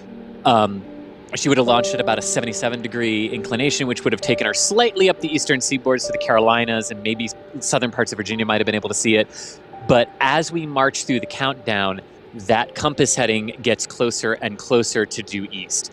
So Canada really has no shot of seeing this. The eastern, like New England and the mid-Atlantic states, really don't have a chance of seeing this. If you are in Georgia, southern portions and coastal areas of the Carolinas, all of Florida, if it is clear, and the Bahamas, if you are watching from the Bahamas, you will see this when it lifts off.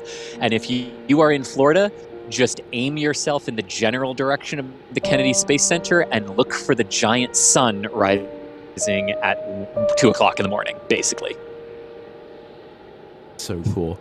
And actually, since we're on the topic of, asking, places around the world, I want to do a quick engagement thing here with the chat. If you are currently listening to me and my voice and Chris G and Philip's voice, tell us where you're from. Tell us in chat where you're from, and if you're in one of those areas that Chris just mentioned that's going to be able to see SLS lighting up the sky as it rockets into orbit, then let us know that as well. Also, one more thing, if you are watching, be sure to like the stream. That's going to push our stream and our work out to more people. And if you like what we're doing here, then just be sure to subscribe. We have a ton of spaceflight related content, not just related to SLS. We have a whole slew of daily videos dedicated to Starship progress down in Boca Chica, and in Florida we have KSC flyovers, weekly news shows. We have everything you could need for your ease your spaceflight and science, space science needs. Mm-hmm. So definitely be sure to do that. Yeah, and too, like telling us where you're watching from is a way that YouTube goes, hey, wait, look at all this chat. Like, people are really engaged with this. We should push this to more people so more people can learn about the good orange rocket that's about to do its thing and take us back to the moon. And hitting the like button is the same. So if you're looking for other ways to support us, hitting that like button and telling us where you are located around the world in chat is a great way, because it tells that YouTube algorithm, hey, people should be watching this. People should be learning about this rocket and what we are about to do. So if you feel like helping us out, that would really be a great way to show some support as well.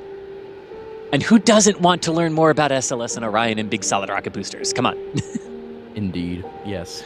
Oh, I'm stealing your. I'm stealing your work. Very there, Chris. good. A hat tip to her. Yes. I've been spending too much time with you. Here we go. We have a question about. I know earlier we were talking during the fuel up, especially talking about replenish during fuel up. What exactly does that mean by hydrogen replenish? Yes.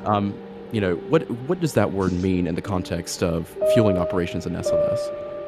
Yeah, that's a great question. So replenish is basically the big fancy, is essentially the short fancy word for, okay, we've put all of the hydrogen and all of the oxygen that the tanks can hold in them, but they are cryogenic and they will boil off as their internal temperatures rise. Their boiling point is like -200-ish and -420 degrees Fahrenheit for oxygen and hydrogen, respectively there.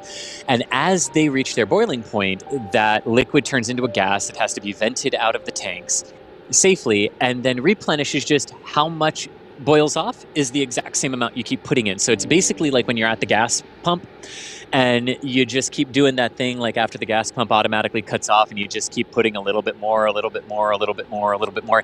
It's essentially that. They're just making sure that the tank stays at 100% capacity, and they're just doing that by saying this is how much it boils off per minute, so this is how much more we put in per minute.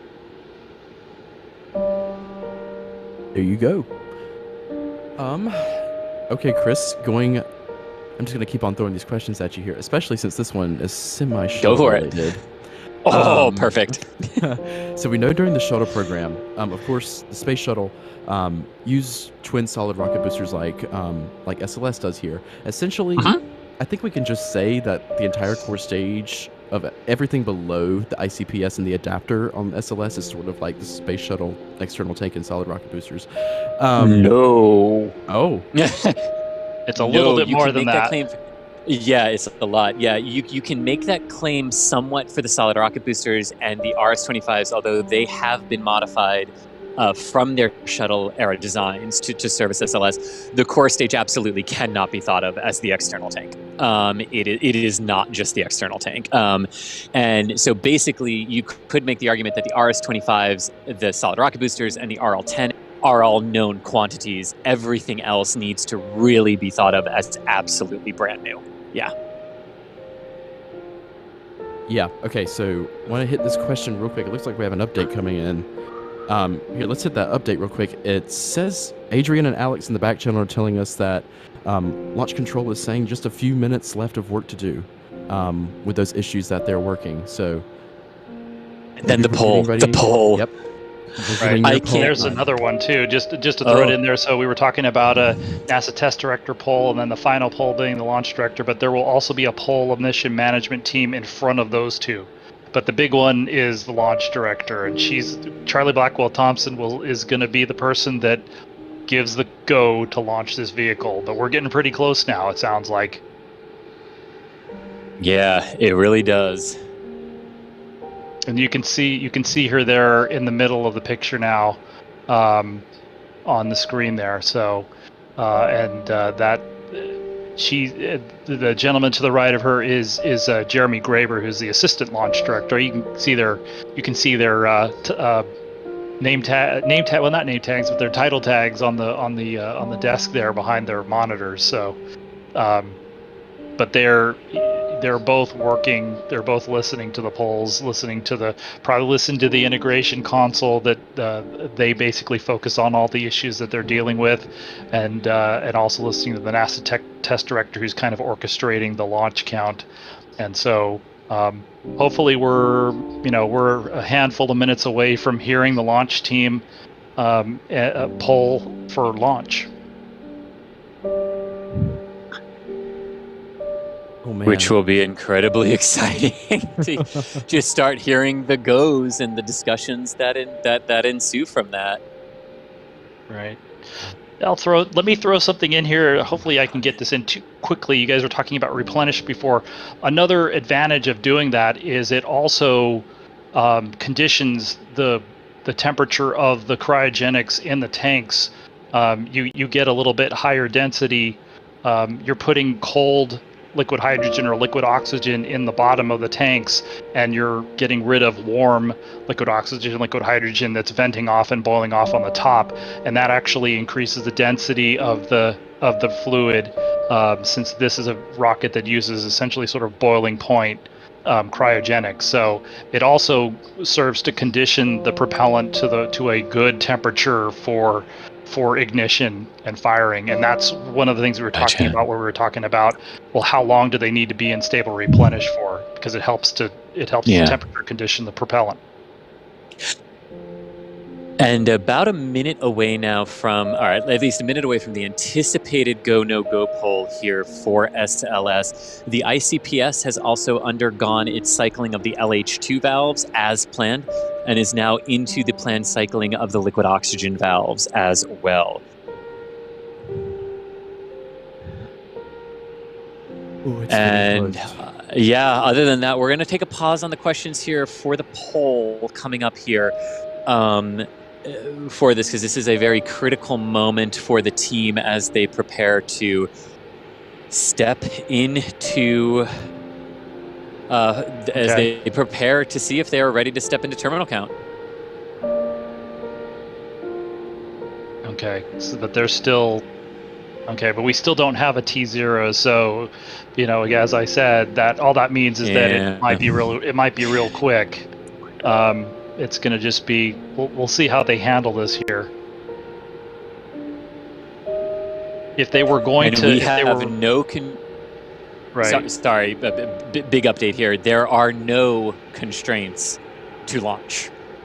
That is huge. There are no constraints to launch, which means we should get a go from the poll.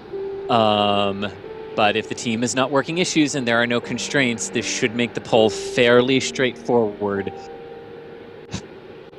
Right, and then just oh waiting my gosh, here. I don't even know what my heart rate is now. Like, right. But I mean, we're still, so we might not make 145 exactly, but you know, really this is the point where we're just watching the T-minus clock. So when they pick up the clock, we will be 10 minutes from the planned liftoff. So obviously we got to do the polls before that.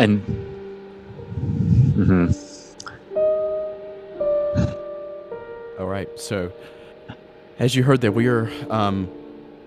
might be minutes away from terminal count beginning, from them picking up the clock again at T-minus 10 minutes. Again, we're anticipating that go-no-go poll happening soon.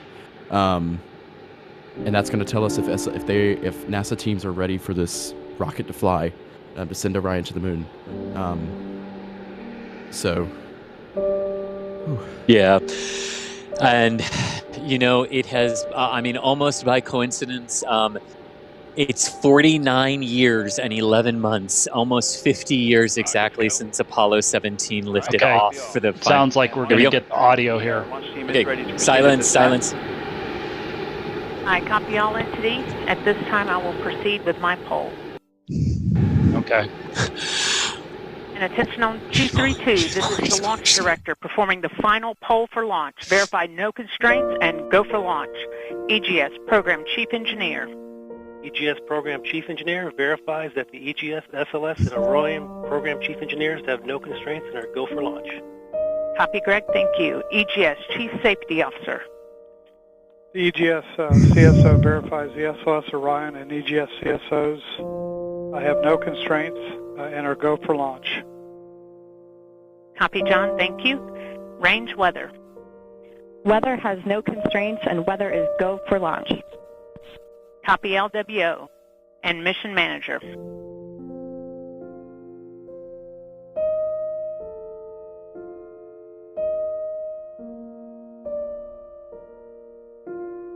And Mission Manager, Launch Director. Launch Director, Mission Manager on 232. The mission management team has been polled. You have a go to proceed with terminal count and launch of Artemis I. I copy all. Thank you. And NTD, Launch Director. Go ahead, Launch Director. Yes, sir. On behalf of all the men and women across our great nation who have worked to bring this hardware together to make this day possible, and for the Artemis generation, this is for you. At this time, I give you a go to resume count and launch Artemis I. Copy, Launch Director, and thank you. All right, we do have a couple of steps to configure, and then we will be ready to resume the clock. CVSE, NTD. CVSE here. Initiate recording of Orion cameras at this time. In work. NTD. RSR here. Perform the booster ignition SNA arm rotation enable. NDT, RSR, booster ignition SNA arm and rotation enable is complete. And I copy. Thank you.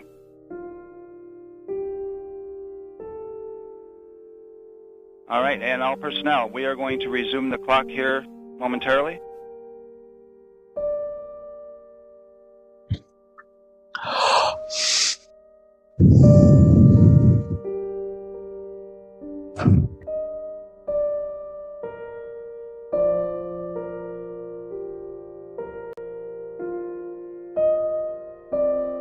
All right, and we have verified no cutouts at this time. And all personnel, we are going to resume the clock. GLS, you can resume the clock on your mark. GLS copies. Countdown clock will resume on my mark. 3, 2, 1, mark. GLS mainline has been initiated. T-minus 10 minutes and counting.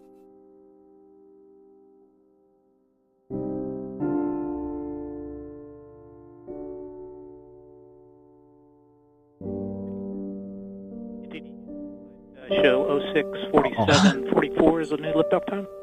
Affirm. Okay.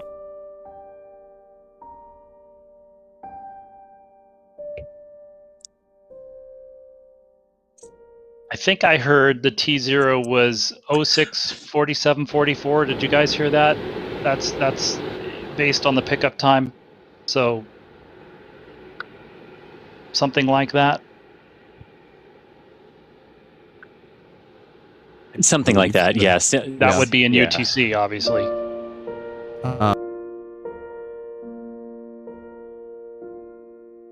But folks, just to 1:47:44 a.m. EST. Yes. There you go.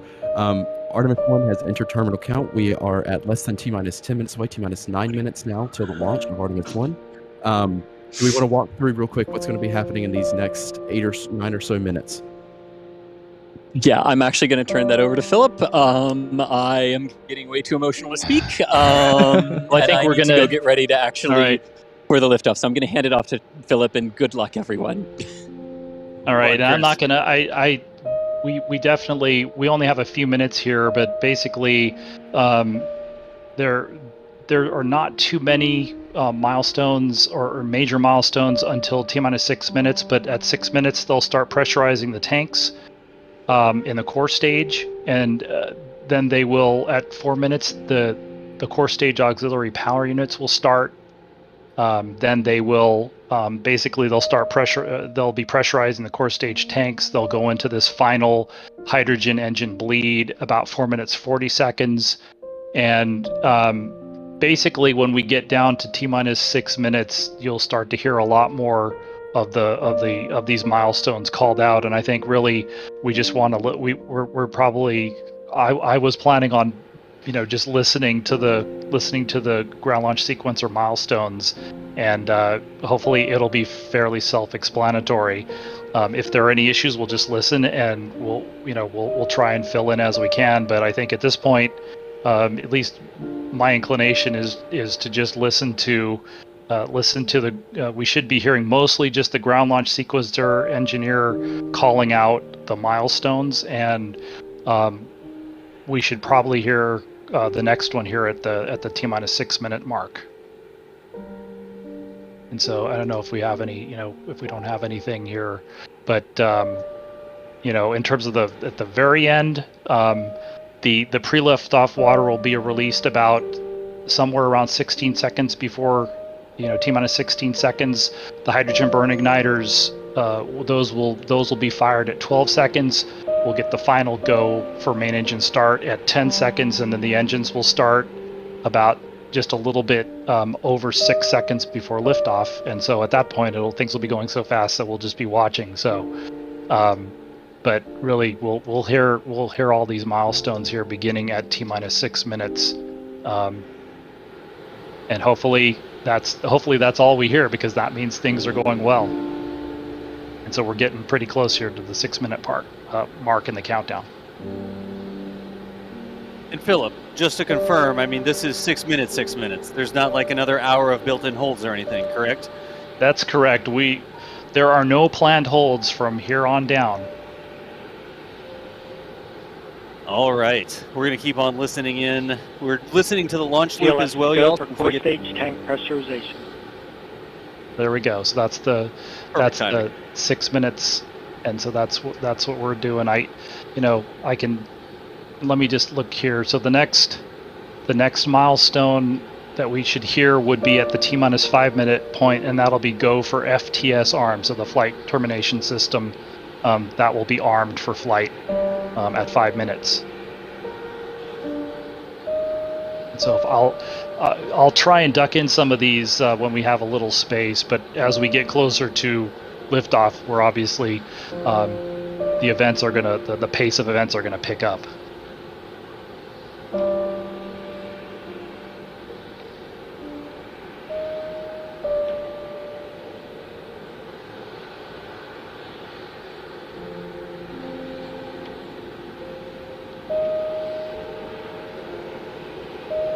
GLS is go for FTS arm.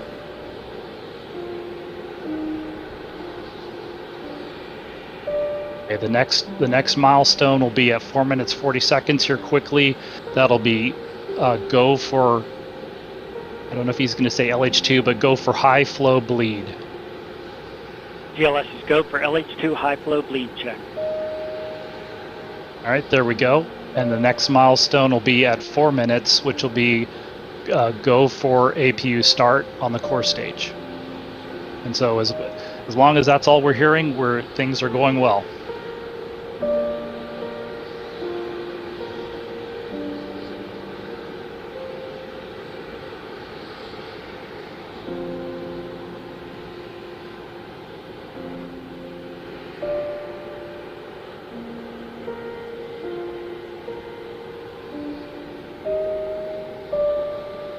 GLS is go for core stage APU start.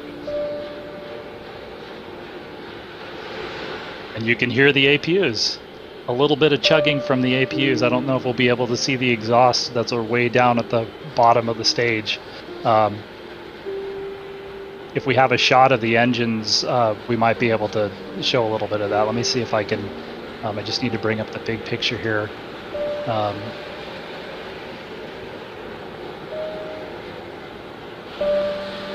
You see those jets coming out from in between the engines. Those are it's cold gas APU exhaust, and those are basically running on a spin start helium system right now. We should be coming up to purge sequence 4. That's the next GLS milestone. GLS is go for purge sequence 4.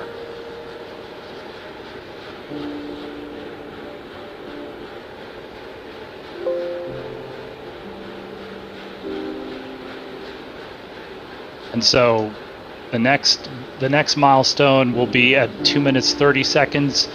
They will start to do the final thrust vector control gimbal check of the core stage engines, and you might even be able to hear the APU exhaust kind of spool up and spool down as the engines are moved around here.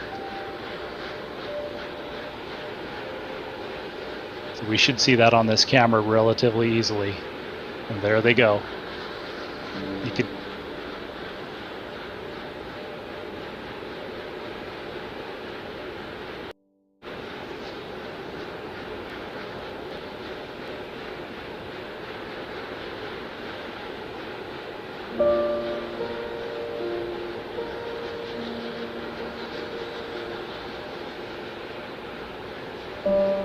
GLS is go for upper stage to internal power. There we go. And so the core stage and the upper stage tanks are being pressurized for flight at this point. The next milestone is at 1 minute 30 seconds. Is go for core stage to internal power, and that's a big milestone. If we go past that point, we won't be able to. We would have to recycle if they have an issue. GLS is go for core stage to internal power. Everything's still go though, so.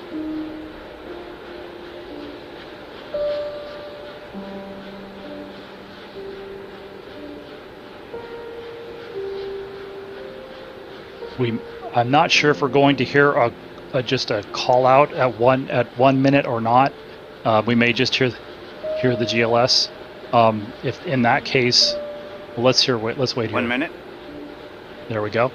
And so the next milestone is the final handoff. It's go for ALS, which stands for Autonomous Launch Sequence, and that's when the ground launch sequencer will hand off to the SLS flight computers. That'll be at 33 seconds. And once that happens, I will stop talking. GLS is go for ALS.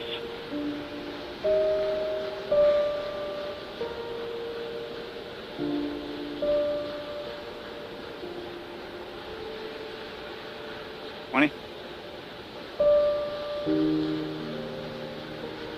15.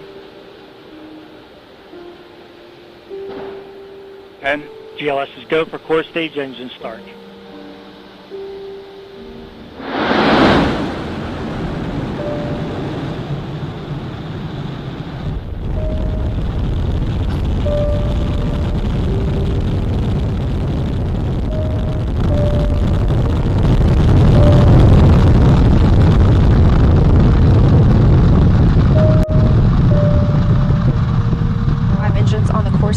Solid rocket boosters now propelling the vehicle at 128 miles per hour. Hearing good control on the roll from teams in Mission Control Houston. All good calls so far. Now 30 seconds into the flight of Artemis I. First milestone will be for the vehicle to pass through max Q at about 1 minute and 9 seconds into launch. This is the greatest period of atmospheric force on the rocket.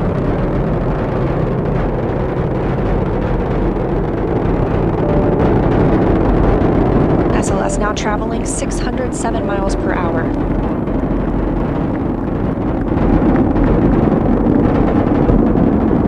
You're looking at 8.8 million pounds of maximum thrust. Quiet here in the loops in Mission Control. 4 core stage engines throttling down ahead of passing through max Q.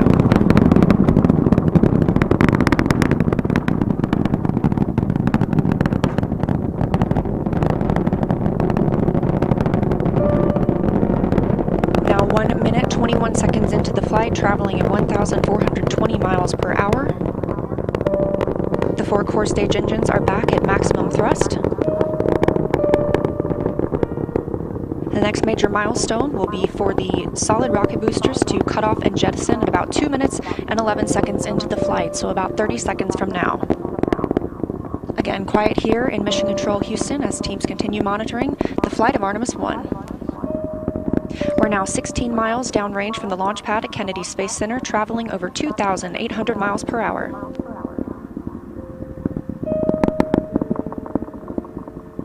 Standing by for solid rocket booster jettison and shortly thereafter.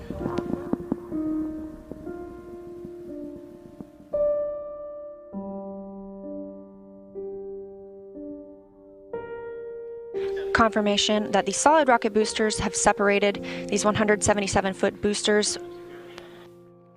Now the core stage continues to power the flight of Orion, all 4 RS-25 engines firing, traveling over 3,400 miles per hour, 46 miles downrange. 2 minutes and 36 seconds into the flight.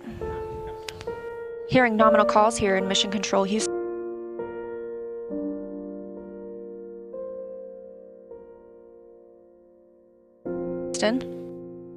We've still got 4 good engines on the core stage. Next up, we'll be looking for the service module fairing to separate. This is 3 15 by 15 foot fairing panels, providing structural support, protecting the service module. Those will separate at about 3 minutes and 11 seconds into flight, and very shortly thereafter will be followed by the launch abort system separation. Just over 3 minutes into the flight of Artemis I, now traveling over 4,060 miles per hour, 83 miles downrange. We just had confirmation that the service module fairing has separated.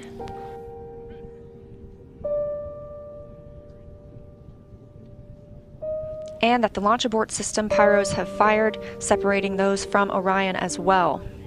For future crew members,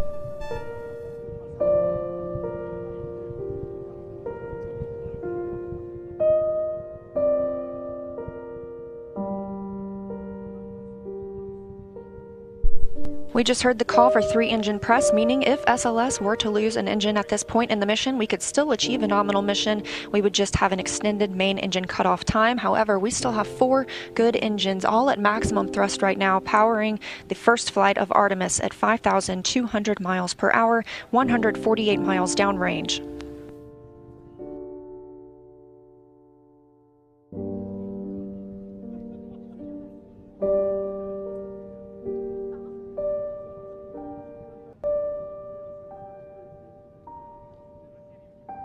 We're 4 minutes and 16 seconds into the flight of Artemis I. So far, we've had a clean ascent. We saw those solid rocket boosters jettison about 2 minutes and 11 seconds after liftoff. Shortly after, we had the service module panels fairings separate, as well as the launch abort system. The launch abort system was inert for this flight, except to perform this separation. Those 4 core stages will continue to fire and power the flight of Artemis I, now traveling over 6,800 miles per hour, 229 miles downrange. Booster flight controller reports that the engines are looking good.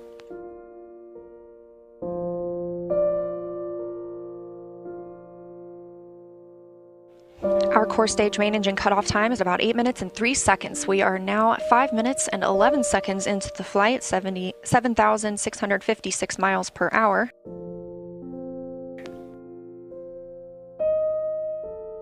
Again, 4 good core stage engines.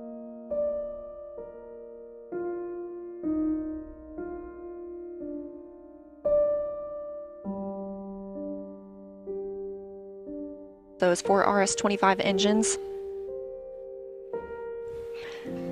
The last time those core stage engines flew, they were taking space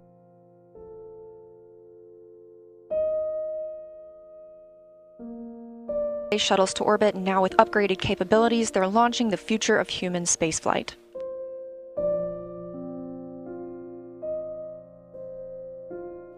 Five minutes and 42 seconds into the mission, we are now traveling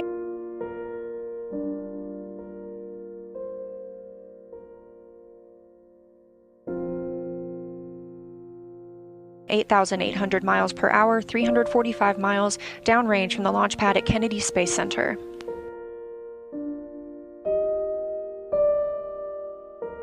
Again, we are anticipating core stage main engine cutoff at about 8 minutes and 3 seconds. And about 10 seconds later, we'll see core stage separation, at which point Orion and the interim cryogenic propulsion stage will be flying free.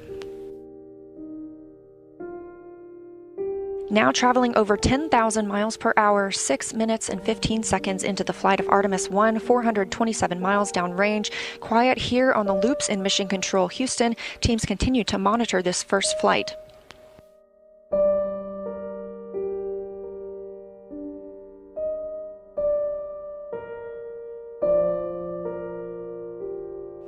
About a minute and a half now until that core stage main engine cutoff time.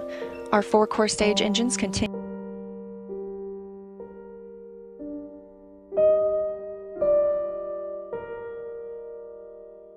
to fire maximum thrust.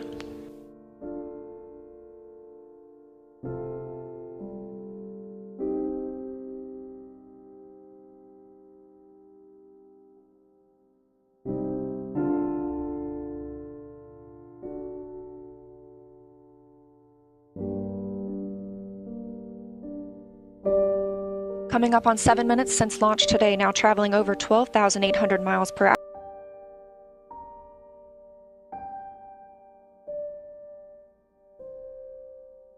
563 miles downrange.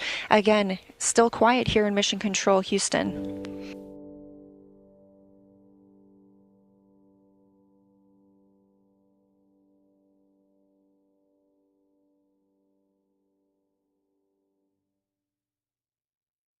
As we prepare for main engine cutoff, the 4 RS-25 engines are beginning to throttle down.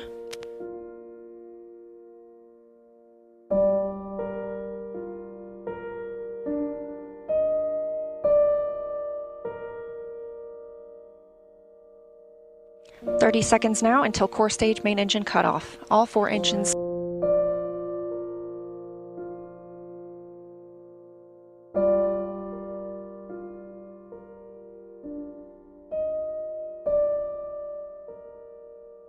continue to throttle down.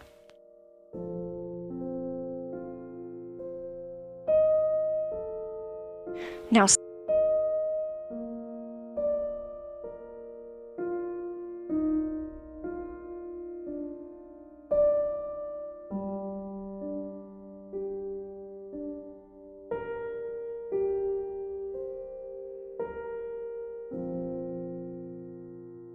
"7 minutes 45 seconds into the flight, traveling over 16,000 miles per hour. Continuing to hear good calls here in Mission Control Houston. We're standing by for core stage main engine cutoff.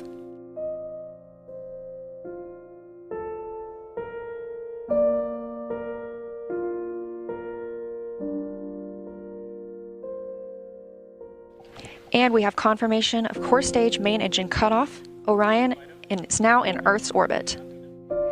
The Flight Dynamics Officer reports that we have a nominal main engine cutoff. And we just heard the call for core stage separation. That means Orion and the interim cryogenic propulsion stage are now flying free from the core stage of the Space Launch System. The next milestone will be solar array deploy approximately 18 minutes after liftoff. But before Orion stretches its wings, let's check back in with our friends at Kennedy Space Center and hear all about what it was like to hear the rocket roar off the launch pad. Megan and Kayla, I've got to hear all about it. Well, I don't think we're Megan or Kayla here, but they do have friends at Kennedy Space Center. Let's see if we can't get Hayden and Philip back into commentary. That was Is everybody still here? I am. That was nuts. Admittedly a mess, but so yeah, folks, Orion is on its way to the moon. Artemis I is on its way to the moon, as you saw there, SLS, the Space Launch System.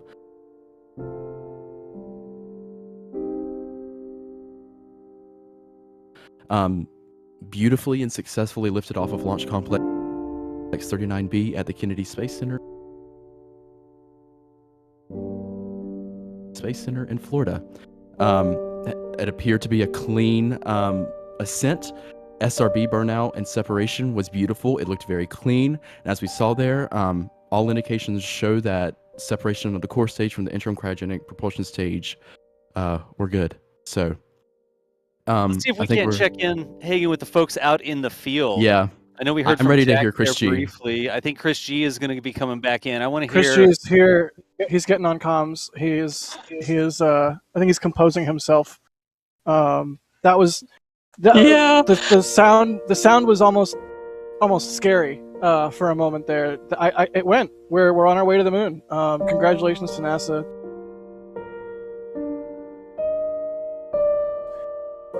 I'm working on a video right now. The emotions at the press site were utterly insane. I mean, people were expressing happiness and elation at launch, like I've never heard or felt at any other launch that I've ever attended or witnessed. I'm just kind of wow. What a, I think we're all what in a a state vehicle. of shock right now. What a vehicle! What a launch! Chris, How great was that? Chris, I want to hear from you. You've been waiting for this day for over a decade. How was it? Everything If you I can. wanted it to be. It was everything I wanted it to be. Oh my gosh, when the boosters lit, that was just... Oh my gosh, when the boosters lit and they did their overpressure thing on the back end, and just the sound, the light, I mean, it was everything I remembered and more, and it was an incredible start to this 26-day mission, and no one can say that SLS doesn't work. SLS works, and SLS is the most powerful rocket we have that has ever flown, and yes! Yes, orange rocket, good, yes, oh my gosh. That's my initial reaction.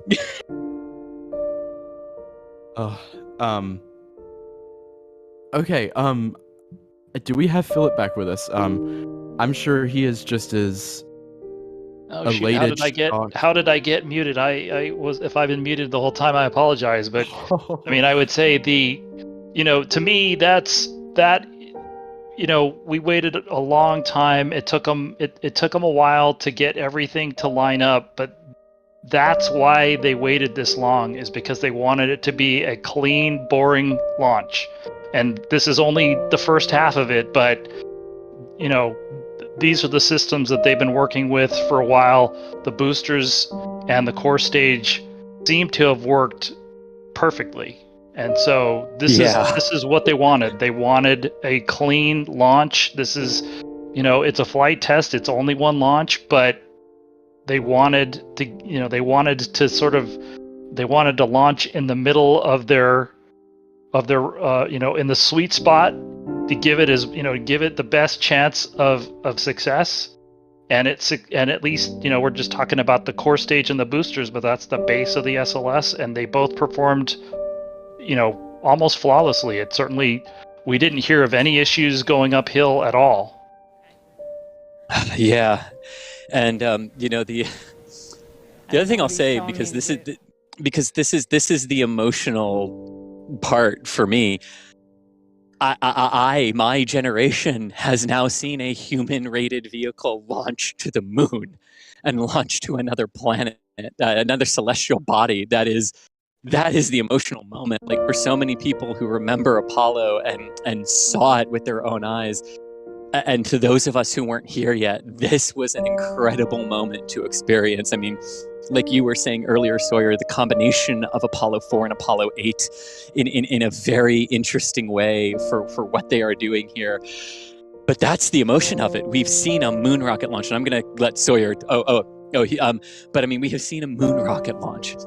Yeah, Chris, I think we actually have some control center audio here. Let's see if we can't listen in on the control room. Can you guys hear me? Oh, there we go. Is he ready for me?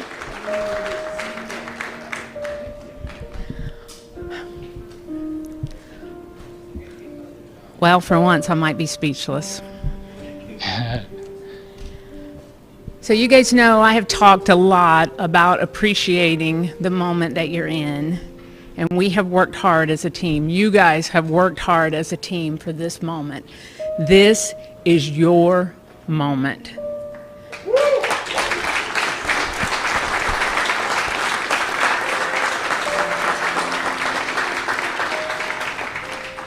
It is not by chance that you are here today.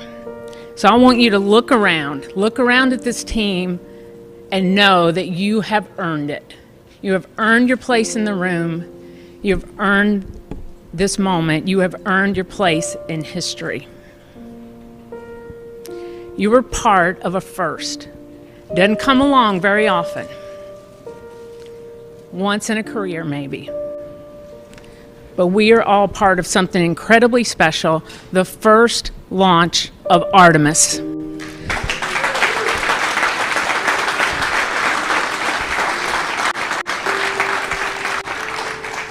The first step in returning our country to the moon and on to Mars.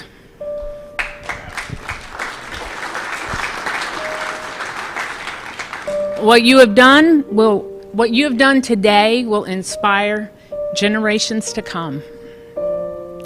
So thank you.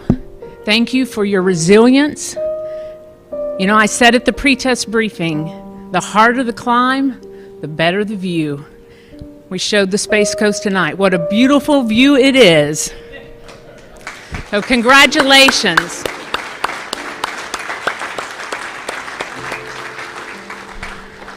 So we got a couple of traditions here in launch control. And the first one is when you're in the position for the first time, you get a tie cutting.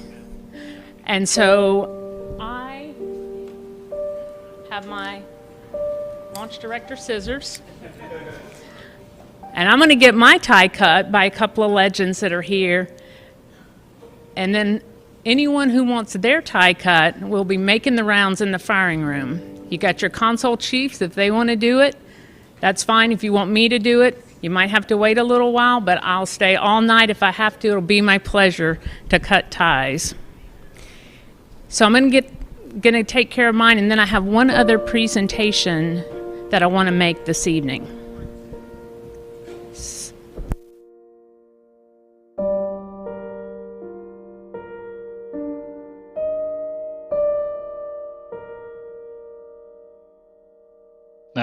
That's Bob Seek, the old shuttle launch director. And it's Mike Leinbach, and Mike too, I Leinbach. believe. Yeah. They're going to do the tie cutting. Okay, that makes me cry again. You're not alone right now, Chris. Oh my God.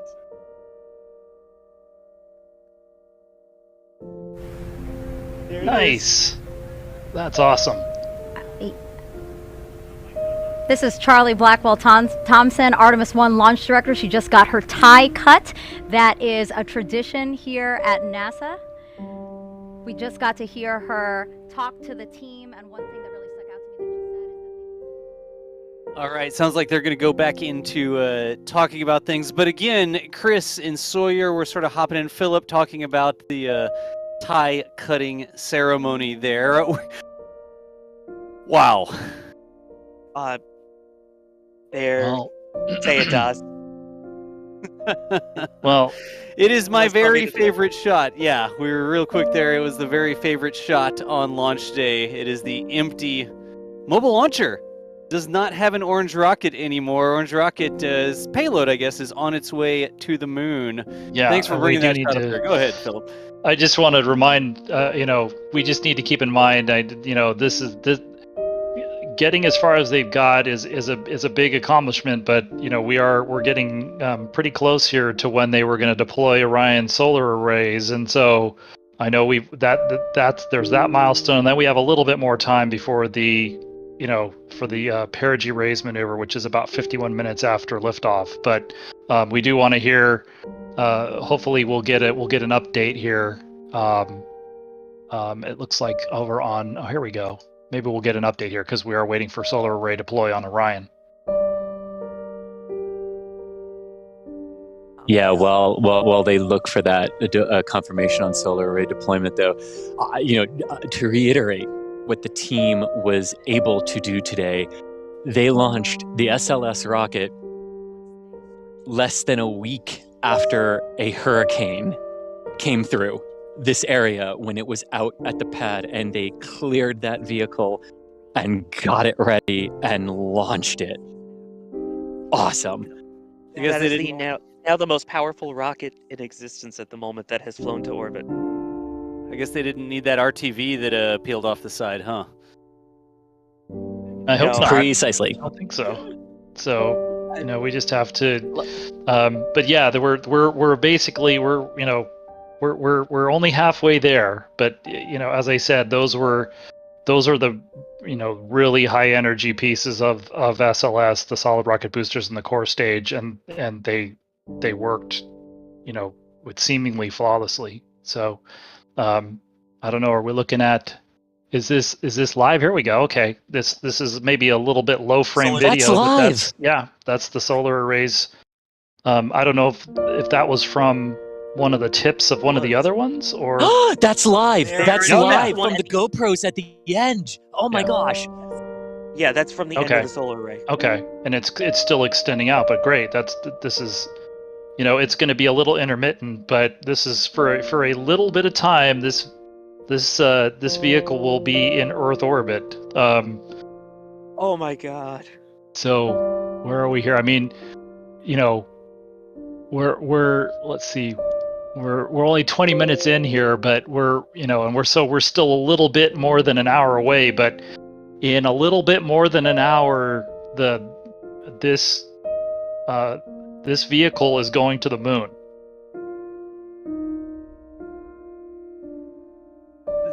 Mind-blowing. It looks like that camera's getting a frame on occasion, and they're sort of showing it to us, and then we get that Artemis logo. But those are images coming. Look, there's a thruster firing in that one. Thruster? Yeah.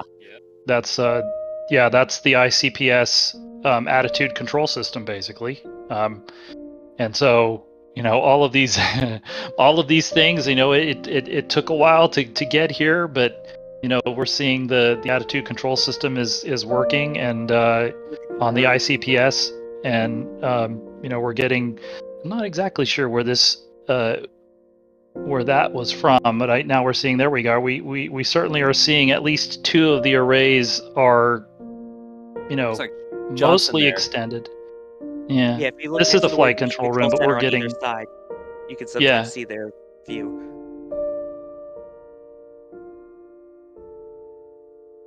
Yeah, you can see it. You can see a little bit of motion still as the motion of the arrays extending is still kind of damping out. And then they will need to. I'm trying to think which way they slew the arrays, but they'll have to position the arrays ahead of the perigee raise maneuver. Then again for the TLI burn. But they're going to obviously want we have a few minutes. You know, we have a little while here, so they're going to probably want to get as much power back on the batteries for Orion as they can. There's the Earth back behind it. There's your perspective right there. Right. And so they're in an orbit. You know, we don't know. I don't know if we've heard on the commentary or not if they gave us the orbit they actually got to, but they were targeting an orbit of, I think, around 1,805 kilometers by 30 kilometers. And so this first burn will raise the low end, the perigee, up to 185 kilometers, or basically 100 nautical miles. And then, which will, you know, basically that'll keep it in orbit. And so that, you know, the core stage is somewhere behind them. It's going to re-enter, but I mean, it's going to take a while before it re-enters. It's going to re-enter, as we were talking about. It lifts off like a first stage, but it re-enters like a second stage. It re-enters from orbital velocity, and it's going to not completely burn up, but it's going to get, you know, destroyed and broken and melted down into little pieces, and that debris footprint is, you know, somewhere between Hawaii and the west coast of the United States. But it won't. The re-entry time for that is it's somewhere around an hour and 45 minutes after liftoff. Let me see if I can pull that up, but it'll still be re-entering as Orion goes to the moon. Wow. You can see there, every now and then we get a glimpse of the illuminated Earth behind the spacecraft. Of course, there you can see the spacecraft is lit up by the sun, and that's the important thing. We talked about it. Oh, it's the last time that Orion will see a sunrise, or Artemis I will see a sunrise. Well, here it is. It has launched itself out of the dark back into the sunshine on the other side of the planet, almost. Right. And I'm not sure. I'm not sure if ICPS, we'd have to kind of look at the Earth in the background for reference, but it is possible in this kind of a configuration that they're doing something like a barbecue roll, or just evening out the thermal the sun on the different surfaces of the vehicle. It's hard to tell because we're getting kind of a mix of sequential still, but we are, we're seeing the thrusters firing from time to time. It's possible that it's kind of putting it in a slow roll up until they get ready to do that perigee raise burn, which is where are we at? Where it's about 51 minutes after liftoff, and I don't know if we have an MAT clock up right now, but we're still, what is it? It lifted off around 47 minutes past the hour, so plus 26 minutes and 21 seconds in count. Okay, so we still have about 25 minutes to the approximate ignition time and that's a very short burn. It's like 20 seconds. This is a very unusual application for the Delta upper stage. Usually that first burn is a fairly long one, but that's basically how SLS uses this stage is. It's a very short perigee raise burn, 20 seconds, and then a very, very long translunar injection burn. It's on the order of about 18 minutes long. So that's still a ways away, but I'm not sure what else we're going to get in between here, if we're getting anything else from the launch team. I'm sure that that the launch was a big accomplishment, and so but it's we still have a ways to go. So right now we don't have any more views of inside of the Launch Control Center there. What's happening here is NASA is actually cycling through a couple different cameras on the spacecraft, and that's why you see a shot and then the logo. Is that the core stage on the above the I'm looking at it a little delay here, but it looks like the core stage behind, way behind the ICPS above on the upper shot there. Now, again, they may be like you said, cycling through the cameras, but I thought I saw something that looked like the core stage. Be on the lookout there in the background of that left-hand camera and see if we can't spot it. Yeah, not in this one. Oh, the thruster firing though, that's cool. Let me see. I'm looking. I kind of a fallback view that I'm looking at. That's a couple seconds behind live. So it wouldn't be this view. It's the one where you can see the body of the, kind of like this view, but I think they're cycling, like you said, they're cycling through the solar array, and so it was with the Earth in the background. I think they'll get back around to it here in another switch or two. It might, we may just have to go back and take a look at that, but because if it's doing even any attitude control or maneuvering, it may be, we may, maybe this view. You can see it in the upper middle of the screen. Yeah. Yeah, I believe that's the core stage. That sure I don't know what else it would be. Wow.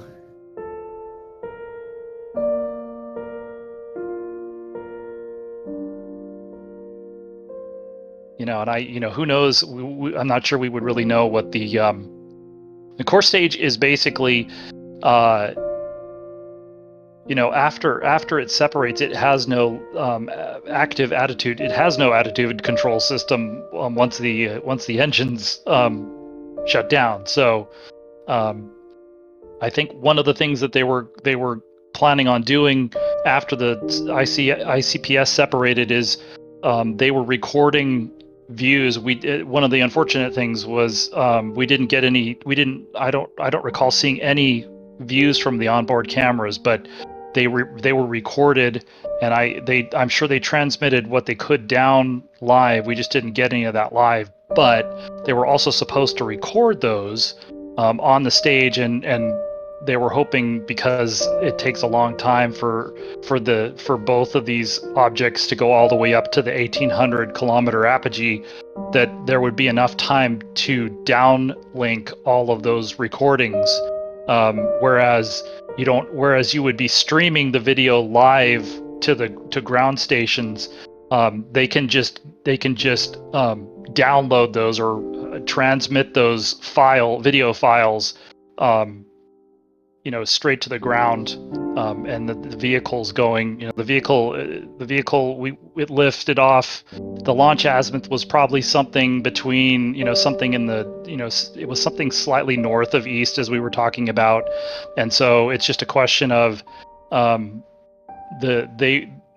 it had, I think, to transmit all of that to the Bermuda tracking station, and so it's just a question of how long they had before Bermuda lost line of sight to the VA. It's possible they've already done that. So it's over 20 minutes since ICPS separation. So hopefully they got all that data down. Pardon me. And they may in fact have replayed other data as well in that time frame. So I know there's going to be. I know there will be some.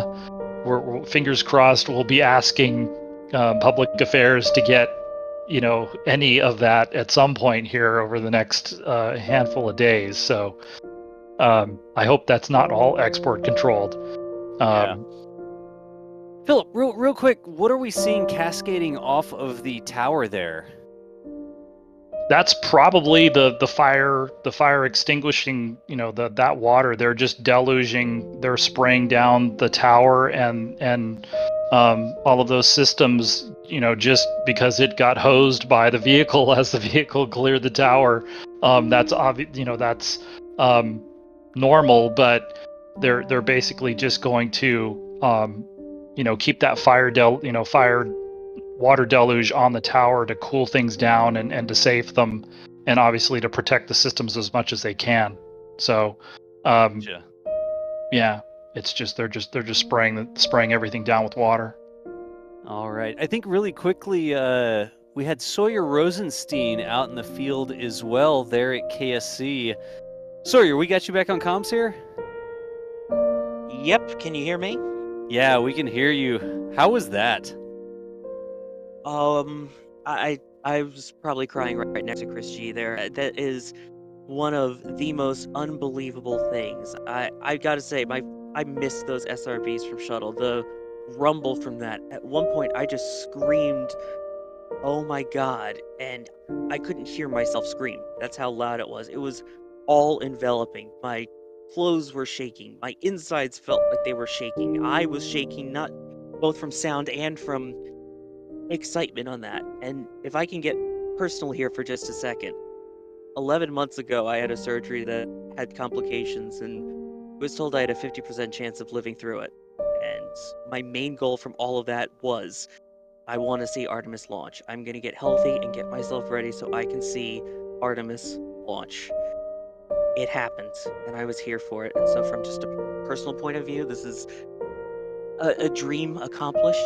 This is also a dream for all people that are out there that dreamed of becoming an astronaut, that dreamed of us returning to the moon. The dream is alive, and that's not just from the shuttle IMAX. It's real. This is the Artemis generation. I saw a rocket with a crew-rated capsule launch to the moon, and 11 months ago I was in an ICU bed on a ventilator. This is dreams come true, ladies and gentlemen, and go Artemis. This is one of the most emotional launches I can say for sure that I've ever been to for a multitude of reasons, and yeah, wow. I think, you know me, I'm never at a loss for words, and that's all I can say at the moment is wow. Well, sorry, I know our entire team, and I'm sure a lot of the people watching are happy that we were able to share this with you. How's that? Yeah, no, that's great. Yeah. That's really cool. Yeah, it was such a great feeling to feel that launch, and if anything's going to give you that feeling that you're alive, that is it, ladies and gentlemen. That is it. It's truly, we talk about it on the stream, and we're like, oh, turn up the microphones, and we'll listen to the launch and the crackle and all these sorts of things, but if you're there for a launch, it's something that you feel. You can feel the energy of the engines, not just vibrating your eardrums so that you can hear it, but your entire body just feels the amount of energy that it takes to get that rocket into orbit. So that is just, it went. I'm still sitting here trying to figure out what I should say when it's like, wait, it went? It actually went. Like, it really went. So yeah, it went. No, it's still unreal.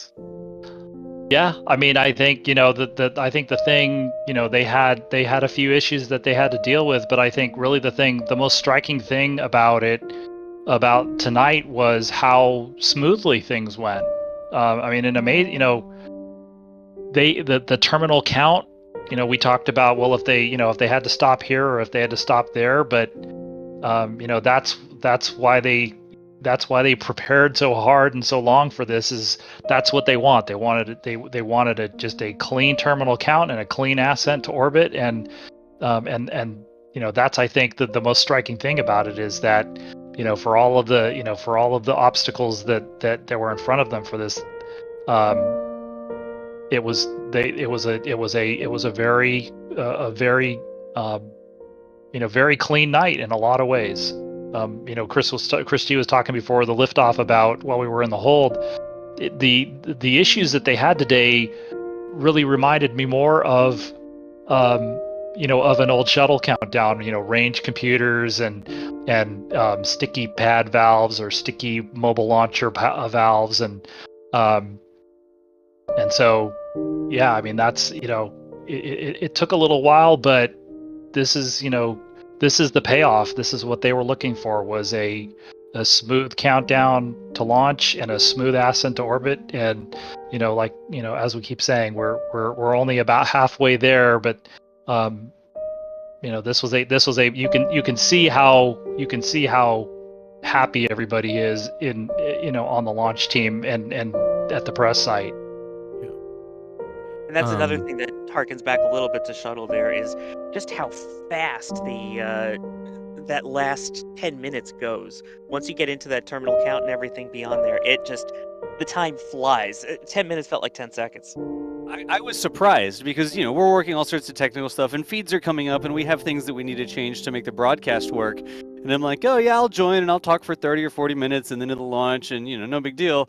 And by the time I joined, it was already time to be quiet and listen to the launch loops and stuff. Yeah. It really snuck up on us. I was really surprised at how quickly that terminal count went. Yeah. I left it all to Philip.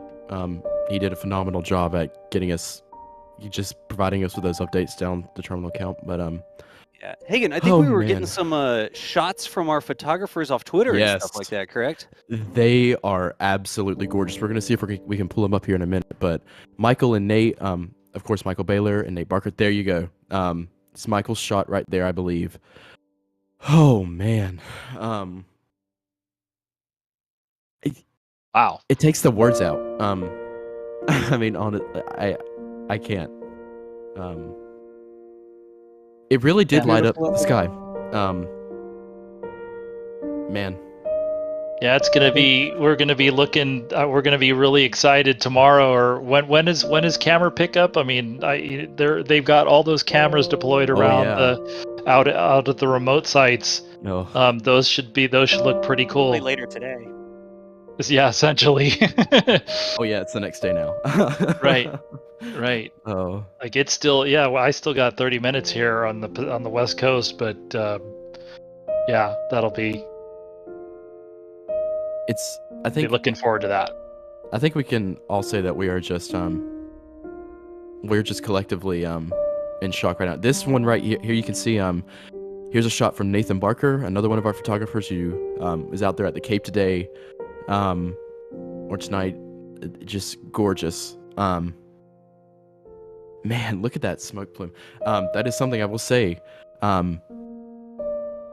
I think this is honestly for me one of the most visually impressive launches I've seen yet. Yes, it was at night. Yes, a day launch would have been more ideal, but God, the way that rocket, those RS-25s and those SRBs lit up the sky and that pad, it's just simply incredible. There's no other words. It looks like the sun is rising. Like, I've been there for much smaller rockets to launch at night, and you see shadows, right? You see, like, the shadows going across the terrain as if the sun was coming up, and the entire sky isn't bright, but there is a point of light that casts sharp shadows behind you and behind objects and stuff like that. It looks like we've created a sun, and we've put this small sun into the sky downrange. It's amazing to see something like that. I'm trying to track the moon here, but I need to get Michael to write an automated moon tracking algorithm or something. This is me just slow. Repeatedly moving the camera to aim at the moon. So, sorry it moves on occasion. Well, I mean, you're essentially using a telescope, so I mean. But yeah, I like the way you described it. That kind of the way you described how things kind of snuck up on us. I kind of get that feeling of, because you're thinking about all of the things, all of the contingencies that they have to do, and it's like they're not stopping; they're just continuing to go, and it's like, wow, they're going to lift off, and they're like, wow, it's there are no issues. It's a nominal ascent to orbit, and it's like it just kind of sneaks up on you.